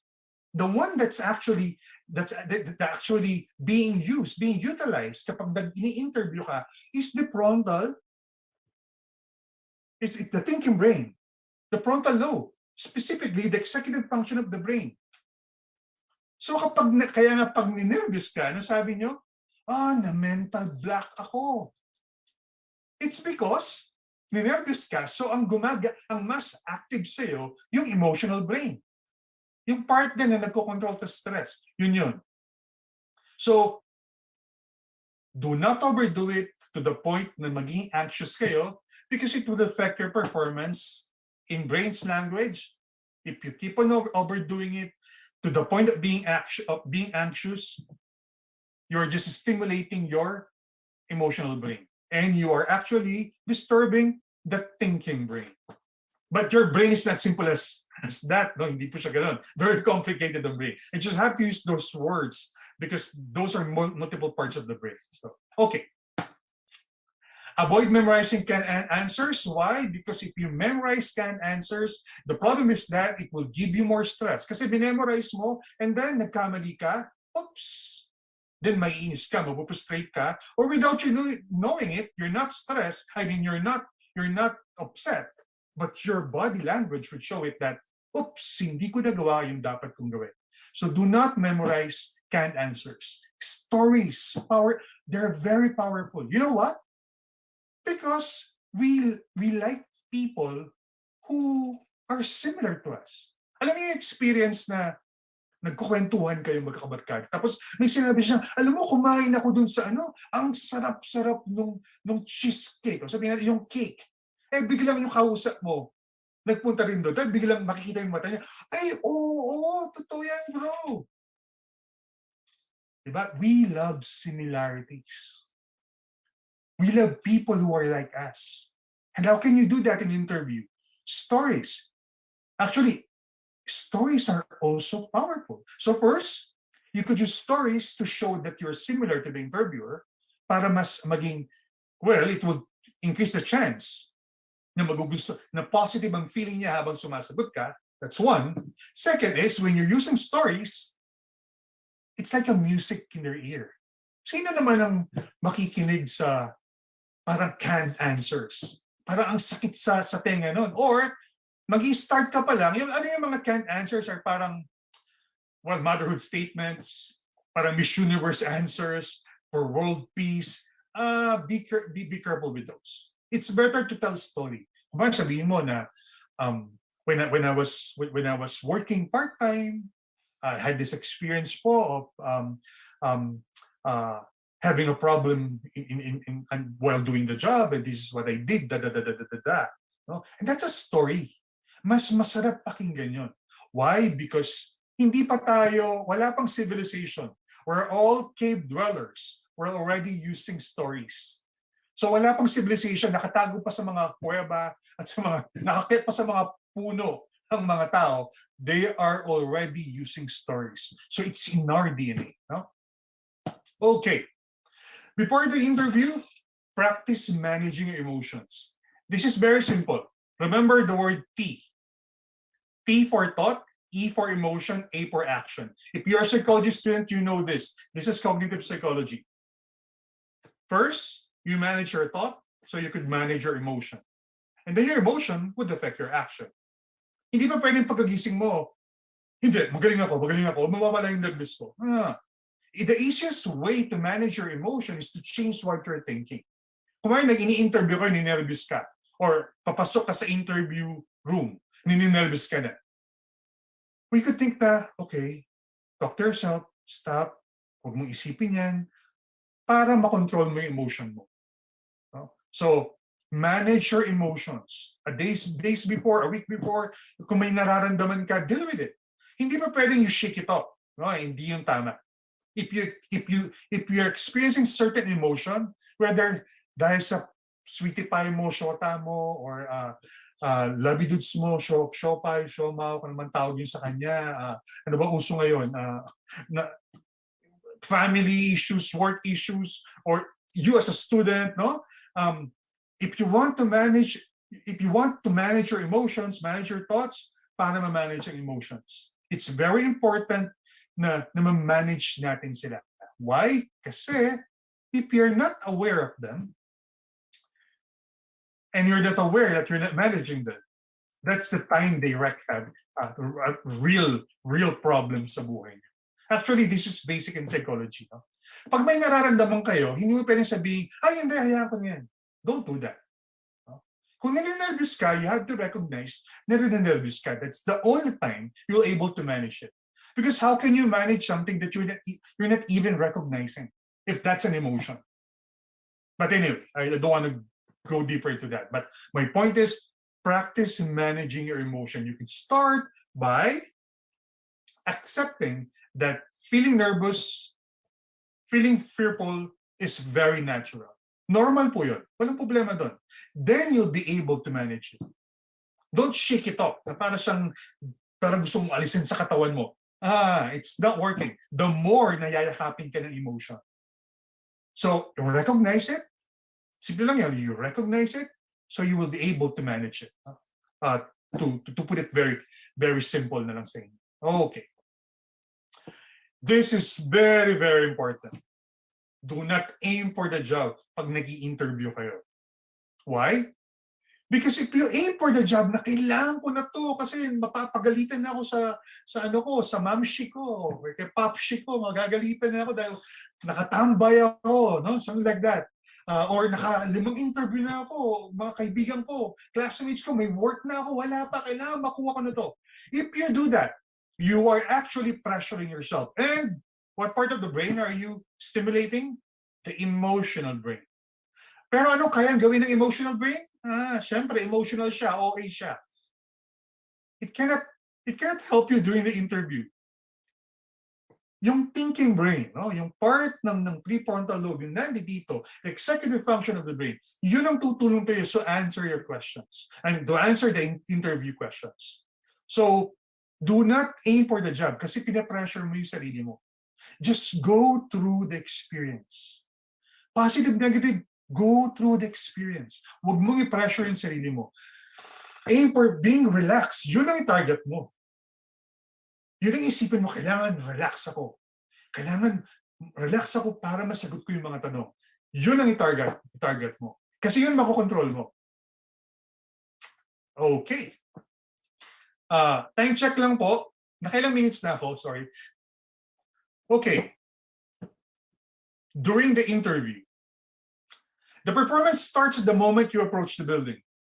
bago ka pa, kung nasa Paseo de Reyes, nasa kanto ng San Pedro, bago ka pa pumasok doon, do the power posture, confident posture, think positive even before. No? Kumbaga, this is an example. That's already the interview. No? You have to, si Sir Freddy sinabi niya to, no? Na talagang iniisip mo na part ka ng company. Okay, and focus on that. Waiting time is a mindfulness time. Habang nakaupo kayo waiting to be called, huwag kayong mag-iisip na, ano kayang pwedeng mangyaring masama? Again, in-explain ko na yung positive self-talk kanina. No? Habang inihintay ka, it's a mindfulness time. Do not review. Just relax. And then inhale, exhale. No? Magandang breathing. And then think positive. And then smile. Habang nakaupo ka, nakasmile ka na. And I already explained a while ago that smiling affects even your thoughts. There's even a connection. No? The vagus vein na connecting your facial expression sa brain ninyo. No? So it's very important, while you're waiting, relax, do proper breathing, no? Huminga ka ng tama, and then think of positive things, and then just smile. Pag biglang nervyos, do inhale, exhale. Use the power posture and power gestures. No? Of course, no, yung mga galaw nyo, no? Never do this, no, sa interview. Well, because this is a protective stance and a power stance. You don't do that. No? You have to be open. Iba you're sending a different message. It may affect the interviewer. They may see you as too confident. Even, kaya sabi ko kanina, perception at play. Maaaring hindi nila nakikita. They don't see you as being so closed. Close-minded, whatever, or being protective of himself, being not unsure, or even being overconfident. Iba-iba yan, no? Baka hindi man nila maisip yon, but they would feel it. At yun ang mas delikado. Yun yung tipong they're acting and they're deciding based on what they see, but they're not even aware. And that's the reality of behavior. So, yung ganung posture, be open, be relaxed, but confident. If you feel nervous, do the 4 counts. Inhale, 1, 2, 3, 4. Exhale, 1, 2, 3, 4. Kung nahihirapan kayo, you don't need to count. Just make sure when you breathe, you focus dun sa breathing. Because yun ang pinaka-reason ng breathing. Yung mga mindfulness, yung mga when you reflect, no, when you relax, actually, ang purpose lang ng mga yon, no, is to focus, is to center the brain. Anong specific part ng brain ang naapektuhan when you inhale and exhale, no? When you meditate? This part, no? Kasi the quickest way to relax the emotional brain is breathing.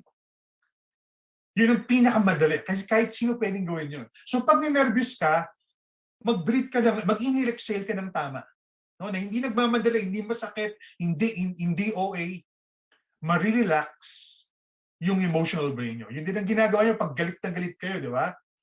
Kasi ang ginagawa ng brain, pinofocus niya yung utak sa breathing, hindi yung sa galit.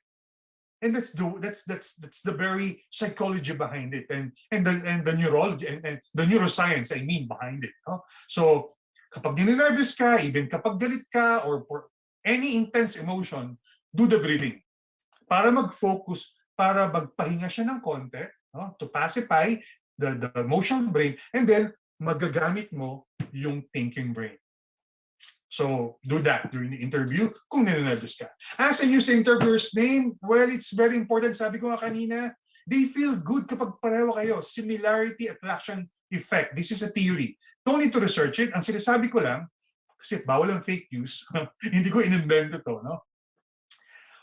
Kapag ang interviewer, they could see that you're similar. Actually, we even encourage them kapag mataas, excited ang interviewer, lagyan mo ng konting excitement yung mga sagot mo. When I say excitement, I mean energy. No? Kapag relax at mabagal ang interviewer, huwag ka masyadong hyper. You have to follow somehow, not perfectly, yung energy niya, because similarity bridge attraction, to put it very simple. No? And that's also the reason why pinatatanong natin yung ask and use the interviewer's name. Because when you say the name, hindi mo sinasabing gaya mo yung pangalan niya. But when you say the name, you become familiar. Again, babalik yun yung similarity attraction effect. No? Kapag pareho kayo ng tono or ng energy, similarity attraction effect din tawag doon. No? Or kapag ginamit mo yung name mo, then you are let the interviewer hear something very familiar. Alam niyo, sa mga travels ko, may it be Italy, Germany, lagi, 100%. Kasi Pilipino ako, mahilig akong magdala ng, syempre, over luggage. Wala pang kapalpak-palpak. Kapag alam kong sobra yung mga dala ko, syempre kapag sobra, magbabayad ka. Papapunta pa lang ako, nakasmile na ako, tapos tinitignan ko na yung nameplate nung nasa counter. And then he start ko ng, good morning, Maria. How are you, Maria? Oh, Maria, I always use the name. I don't know, but for some reason, lahat pinapalagpas ako. So, and I've been proving this for how many years? Iba kasi pag naririnig nila yung name nila, it's a music in their ear again. No? And mas nare-relax, mas gusto nila. Okay. Smile, smile, smile, smile, smile. It would relax you, and then it would relax people who are looking at you, and it would create a very positive atmosphere. Pero again, if you want the psychology behind it, babalik ako kay Dr. Barbara Fredrickson, Broad and Build. When you smile, again, somehow you are creating a mini positive emotion, kumbaga, no? Sa katawan mo. Try to smile, di ba? Parang fake it till you make it. No? Try to smile. Doon pa lang, parang mas magaan. So, well, when you smile, and then it would fade away for other positive emotions. Kesa mas sumingamot ka, kabaligtaran na mangyari. Lalabasan ng mas malaki ang chance sa lalabas ng mga negative emotion. Like, ninenervyos ka during the interview. Okay, after the interview, do not blame or feel bad if you fail an interview. Never look bad sa mga bagay na tapos na. Sabi nga ni President Ellen kanina, no? And I could give you tons of explanations based on neuroscience and psychology. That's very true. Experience is very, very helpful, very, very powerful. Why? Kasi it has a corresponding change sa brain natin when you experience something, positive or negative. So when it comes to interview, I'll be honest with you, I sent like 100 or if not more application when I graduated. Kasi nasa isip ko at that time na, okay lang, kailangan ko lang maka-experience ng interview. Experience interview. Because the more you do it, mas nare-relax ang katawan mo. Kahit sa mga board exam nga. Kapag second take na ng board exam, mas relax ka na. But when it comes to interview, which is a test also, experience it. Kung ano man yung result, okay lang yun. Because undergoing an interview is an achievement itself. Of course, much better kung that would land you a job, diba? Much better yon. Pero yung the very fact na na-interview ka, learn from it. Because yun eh. The more you do it, the more it's being curbed. Tawag namin doon sa neuroscience is cognitive path. Kaya nga nakita nyo kapag nung nagano kayo ng jowa mo, yung unang jowa mo, naghiwalay kayo, ang sakit, di ba? Ang sakit ng unang hiwalay. Pero nung second hiwalay nyo yung second jowa mo, nung naghiwalay kayo, hindi siya ganun kagrabe kasakit. The same reason. When you have a prior experience, alam na ng brain, kaya niya anticipate, without us knowing it, na yun ang paparating. Kasi kapag bago siya, talagang mahirap siya, talagang masakit siya. No? So, undergo interviews and be thankful dun sa mga interviews na yun. And don't go back, do not self-flagellate, no, do not blame yourself. Kapag tapos na, you only look back at things na kapag kaya mong i-control. Pag hindi mo siya pwede i-control, why do you have to think about it? And you can control it. You can even change it. So don't waste your time, even in different aspects of your life. Do not go back to things that you cannot benefit from. Well, if you want to go back to it, but that's not even true. Sabi kasi ng mga iba, well, iniisip ko siya dahil para makorek ko siya. Well, alam mo naman yun. But again, only look at things in the past kung kaya mo siyang ma-solve or makorek. Or if you want to fix it. No? Forget about the past interviews, sinabi ko, and practice. Fake it till you make it. Well, it's not really fake it to make it. I will say fake it till you make it when it comes to feeling positive. Minsan, ang hirap na, no? Pero smile ka pa rin. Yun ang sinasabi kong fake it till you make it. But again, practice it, experience it, because experience has a corresponding change in the brain. We call it cognitive path. No? And yun po, it's now your turn. Alam ko nang kayo na mag-i-interview. Maraming salamat po. Congratulations. Always say to yourself, magaling kayo. I hope I didn't spend too much time. Thank you, Sir TJ. Thank you, Sir Migs. Thank you for sharing your expertise and your knowledge about the psychology and the mindset. So once again, those information will certainly help our soon-to-be job seekers in their job hunt. So thank you for sharing us on building that mindset. Rejections are part and parcel of applying for a job and launching a career. But just like what our President Ellen has shared at the start of our seminar, persistence is the key. And with the proper mindset, we can achieve that. We will now have our Q&A. Please type your questions in the chat box or unmute yourself if you have any questions to ask. Sige po. There's one question from Donald Laksamana. No? So, by the way, may Kapampangan too, no? Dahil nasa Central Luzon tayo. Kaya, no? Kabalen ko po. Anyway, so is it okay to use po when answering questions during the interview? Of course.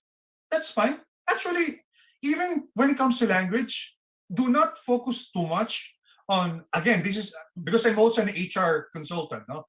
I don't even care if you do Taglish. Of course, I'll appreciate if you speak straight English or speak straight Tagalog, because based in psychology, the language has nothing to do with the level of intelligence.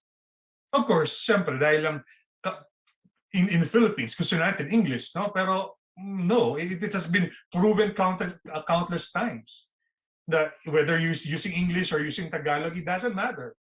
That doesn't affect your level of intelligence unless hindi ka nakakapag-English dahil hindi ka nag-aaral or hirap kang matuto. No? Then that's a factor. But when it comes to language, it doesn't matter. So the more na hindi importante yung kung magpo kayo hindi. No? Pero for me, of course, using Psikolohiyang Pilipino, I as an HR in the Philippines, I would love to hear yung po. Pero kung hindi mag-o-po, wala din problema. No? You target on, let's say, spontaneity of your answer. Spontaneous siya, no? Mas natural siya. Yun ang mas isipin ninyo. Kung biglang napataglish kayo, again, kung yung sinabi ko kanina, just move on, continue, don't even think na mag-react kang gano'n, or kung hindi ka man nag-react pero nasa isip mo, ba't ako nag-taglish, or but don't even think about those. Just answer. Yun ang focus mo, to give the right answer. Now, if you could do it in pure English, do it. If you want to say opo or po, again, that's okay. But I would suspect, although I didn't do a study on this, but I think Filipino recruitment specialists or talent specialists would love to hear na may po ka kahit nag-i-English po kayo. Ayun. May tanong po kayo about psychology ng sa pinag-usapan natin kanina? We have another question, sir. Ay, sorry. So there. In the Q&A box. Q&A? Okay, paano ba? Ayun, yun. So, can I ask the interviewer why I failed the interview for future reference? I'll be very realistic. I doubt if they would reply. I really doubt if they would reply. No? You could imagine a lot of people they're interviewing a lot of people, but you could try and do it in a very respectful way, and for the reason you just stated. Pero do not expect that they would reply, and you're lucky if they would reply. Actually, in Northern American setting kasi, they won't, because it's a legal issue. No? Sa Northern America yon, no? Ayaw nilang, they're not allowed to answer this kind of question like, bakit po ako nag-fail sa interview? They would not answer because it's a legal issue. That's a very, very tricky part. No? But in the Philippines, hindi pa ako updated, pero kung ako yung HR head, I would also tell them, do not answer, because that could possibly put that person in a very difficult situation. Because you just provided, as an HR person, I just provided a reason for you to somehow challenge my reason why you failed in that interview. No? So, pero you may try kapag you're lucky kung may sasagot. No? Ayun. Sige po. Other question about confidence, about I hope hindi kayo narito dun sa thinking brain and the emotional brain, no? Okay. Sir, okay na po ba yung mga tanong? Migs, I would just like to share this. I said yes. Regarding that question, no, na is it okay if an applicant asks why he or she failed to get the job? It can be both ways. While mas leaning tayo dun sa do not reply, kasi hindi naman lahat lagi nagtatanong. But if people ask you why didn't I make it? Siguro the HR in me would also like to help this applicant improve in the subsequent interviews or applications. Siguro kung hindi naman ganun karami nagtatanong, maybe you can give pointers without really pinpointing what went wrong or where he or she failed. Siguro it's better if you just say, we think that there is what's this? There is no congruence, there is no fit in this aspect of the job because we would require, for example, an applicant is or somebody is applying for a job in a BPO where it requires fluency in English. Maybe you should improve on your proficiency in the English language without really saying, hindi ka magaling mag-English eh. That's being negative. But if you want to help, kasi all of us became applicants also, and we could feel, di ba? Yung frustration na, oh, hindi ako magaling. If you're an HR professional, you could probably help by sharing, improve on this, you can improve on this, maybe you should on this aspect because the job is too technical and you would require a technical person to handle the job. Basically, your credentials are good, but we don't think this is the right job for you. Because of all those things enumerated as part of the CV, you know, right now, nowadays, a lot of employers are looking for people, not just because of their academic credentials, not just because of their work experience. They're looking for competence. They're looking for proficiency in certain aspects, and that's the way to go now. Yan yung nadala ng pandemya sa atin. More and more employers are looking at the competence. I recall my boss used to tell me, why didn't you hire this? Ang ganda-ganda ng credentials, high flyer, achiever. Boss, mayabang eh. Mas mayabang pa kaysa sa akin. Kakainin niya ng buhay dito sa kumpanya because I know perfectly well the culture of our organization and this person may not fit. Yes, you have all the credentials, but you know, sometimes attitude plays a big role in getting the job. You may not have all the credentials, but the attitude, the positive attitude, hindi yung virus, the positive attitude would lead you to learn and acquire experiences eventually. So, kahit hindi ka masyadong magaling, pero porsigido ka, all of these things you will learn because you have the persistence to really acquire all these learnings and eventually do the job. I typed kanina and you know, when I started my career, I started in training and development, technical training and development because I'm an engineer by education. You know, acquire all the experiences. I recall, kanina yung sasabi ni Freddy, wala pang multimedia projector, I would carry the overhead projector. Imagine mo kung gaano kabigat. You're wearing high-heeled shoes, you're carrying this, sometimes you're even cleaning the training rooms, etc. You'll be the last one to eat. And then when you meet your friends way back in college, they have these new cars, new whatever gadgets. Yung envy mo is not the negative envy, but I call it positive envy because it provides you the motivation to be like them, to reach for greater heights. And then I was saying, acquire all the learnings, acquire all the experiences so that eventually you become marketable and command a price. I'm sharing this because this is born out of experience. Wala akong pakialam kung wala akong kotse, may I para the bus and sabit the jeep. you know, but because I know that someday I will be able to be like them and maybe become even greater than they are. You always start somewhere talaga, President Ellen. Yes, always start somewhere. I'm just sharing. And I'm sharing this because these students will have to start somewhere. We'll have to start somewhere. And believe it, all of us who shared in this platform started also from the ground. As my article says, ad astra per aspera per aspera ad astra, from the ground to the stars. Yeah, true. Thank you, President Ellen. No? So again, you'll be very lucky kung kapag yung HR professional na tatanungin niyo kamukha ni President Ellen, no? She would really answer. But again, there's no harm in trying.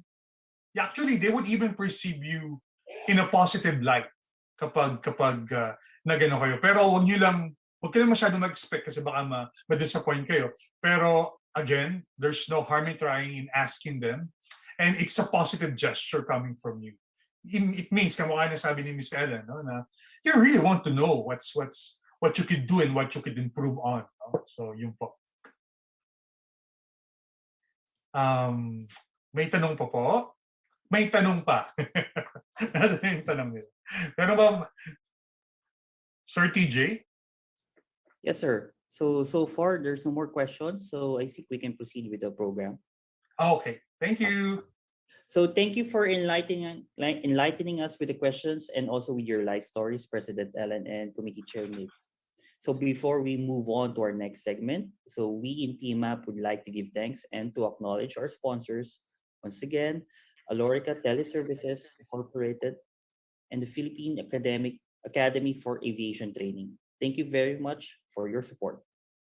So at this point, may we call on once again to our chair of the Academy Industry Committee, Sir Mix, for the closing remarks.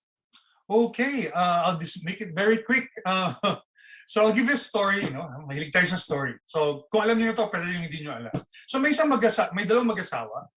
Yung lalaki, galing siya sa war. Pagdating niya, sabi nung asawa niya, yung misis niya, parang kakaiba yung jowa ko. Parang something's wrong with him. So ang ginawa niya, nag-consult siya ng albularyo.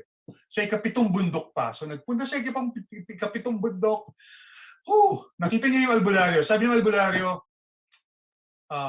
anong problema mo? Sabi nga niya, dumating asawa ko from work, ibang-ibang ugali niya, napaka-dry niya, iba yung parang wala ka-sweet-sweet, as in super dry. Something's wrong with him, sabi nung misis. So sabi ng albularyo, magpunta ka nung ikapitong bundok ulit, may malaking leon doon. Kuha ka ng isang balbas. Pag nakuha mo yon, yun ang magiging solusyon. So, nagpunta doon yung misis kasi mahal niya asawa niya. So, nagpunta siya doon everyday. Pagdating niya doon, laki-laki. So, everyday. No? Pinupuntahan niya hanggang sa makalapit siya. Umabot siya ng ilang months hanggang finally, nakalapit siya at nabigyan niya ng pagkain yung lion.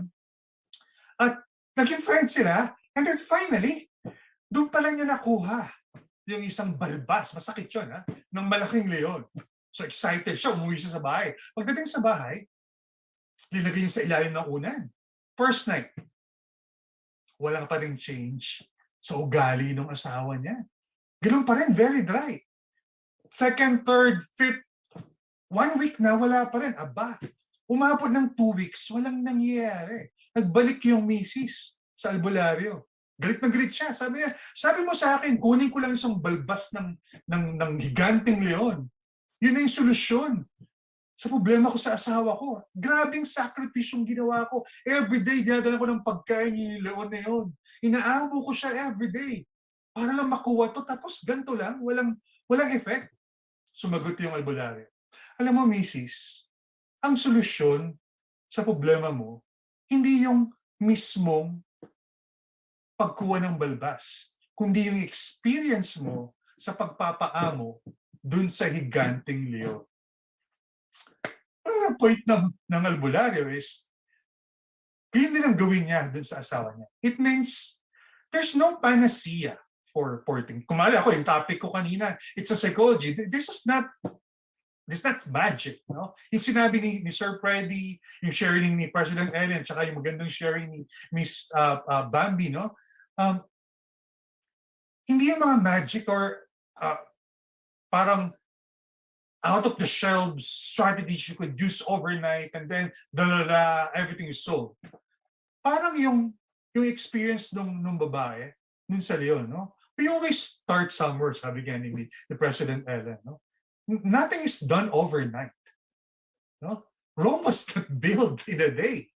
So we have to start somewhere, meaning patience. Patience, experience it, patience. Lagi pong ganun, no? Walang overnight na nangyayari. Actually, be very cautious. It's even dangerous. If things are done very quickly, mas delikado yun. Why? Because there's no enough learning kapag madali mong nakuha. I'm doing executive coaching even here, no? Isa sharing sa akin ng isang CEO is, sa buong buhay daw niya, ang dali niya nakuha yung mga posisyon. Kaya nung nawalan siya ng trabaho, lagapak siya. Because everything is like perfect na nangyari. Everything was laid down for her. Pero yung mga leaders na nakakausap ko, no, nahirapan para to reach where they are now.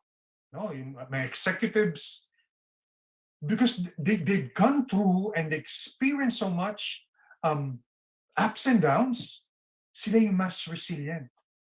Sila yung kayang mas humarap sa mga challenges sa buhay. So I'm just sharing this to you to encourage you and prove to you. Remember the way to the lion. It's patience. It's the very experience. So sa mga interviews, papalpak kayo, that's okay.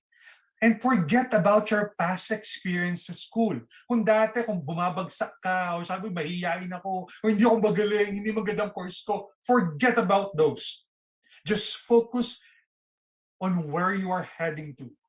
Pagka-graduate nyo, it's a new you. Kahit hindi ka pa summa cum laude, even without those Latin honors, walang problema. You could start somewhere. Kahit ano pa academic background mo, start. So again, value experience. It's very, very good. It's very, very healthy. It's scientific. It's proven by psychology and proven by neuroscience. Experience things, be patient, and good luck. Isang mapagpalayang hapon sa inyong lahat at sana po maging successful at nakatulong kami sa inyong lahat. Thank you.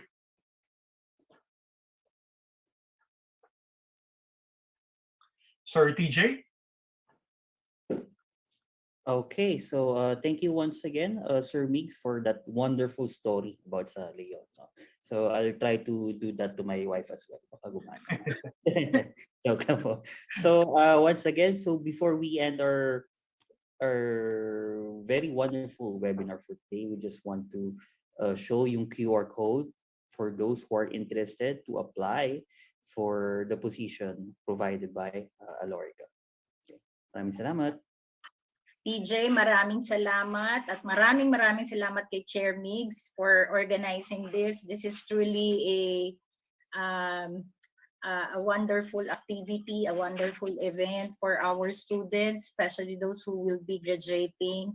Again, congratulations to the AI team for spearheading this webinar. It's really very helpful. I hope that we can replicate this for the other parts of the country like Visayas and Mindanao, so that we get the ball rolling. There's going to be a ripple effect. The learnings that are shared here by our panel of experts can also be acquired by the students from all over the country. And hopefully, we can run a virtual or probably a hybrid job fair, which we're going to siguro organize later on, so that some of you who might be interested in applying for a job can inquire from our exhibitors, from our participants. So the purpose is really to help you in your journey to the corporate or to the outside world.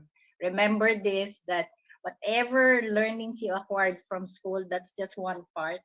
In fact, a lot of experts say that's just 95%. That's just 5%, but the remaining 95% would always be practical experiences from the outside world. So don't despair if you're not an honor student. I've known a lot of my classmates na so lang nung high school kami, pariwara, alam mo yun.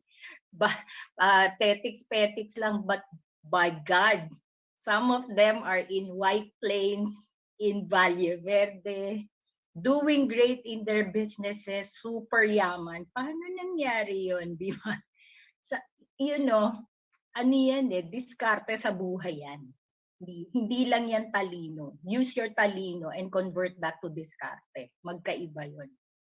So guys, again, thank you, Chair Migs. Thank you to our CRP team, PS Head, Sarah, Johnson, and to all the members of the AI committee, Trustee Penny Bongato. And of course, not to be left forgotten, is TJ, our host for today. So, maraming salamat sa inyong lahat. Mabuhay kayo. Congratulations to the new graduates. See, I stayed, ha? Well, I was doing another job and attending another. Thank you so much, President Ellen. That's really something for us. It's very important for us na you stayed with us, Mara. That's really something for us. Thank you so much. That's very important. I told you I'll support you all the way. Sorry, TJ, for the evaluation QR code. Okay. Okay, so there. So we'll be sending for the QR code for the evaluation. And also you can get in touch with us through email for any questions and clarifications. Oh, yeah. So, yeah. And so kindly, in order for us to complete the program, so kindly do the program evaluation. So kindly click on the QR code, and also if you have any requests for other instructions, kindly get in touch with Jansen Huico at pmap.org.ph. Thank Sir, you. let's recognize pala yung almost 100 kanina na nasa Facebook listening to us. So yeah, and those who are listening sa LinkedIn, thank you. Thank you. Maraming salamat.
Thank you, Miss Sarah, Sir Ed, Sir Jensen. Bye-bye. Thank you, Sir Thank Mix. Bye you. po. Thank you, sir. Sir Thank you, everyone. Yeah, Ma'am Margo, Miss Margo. Bye-bye. Thank you.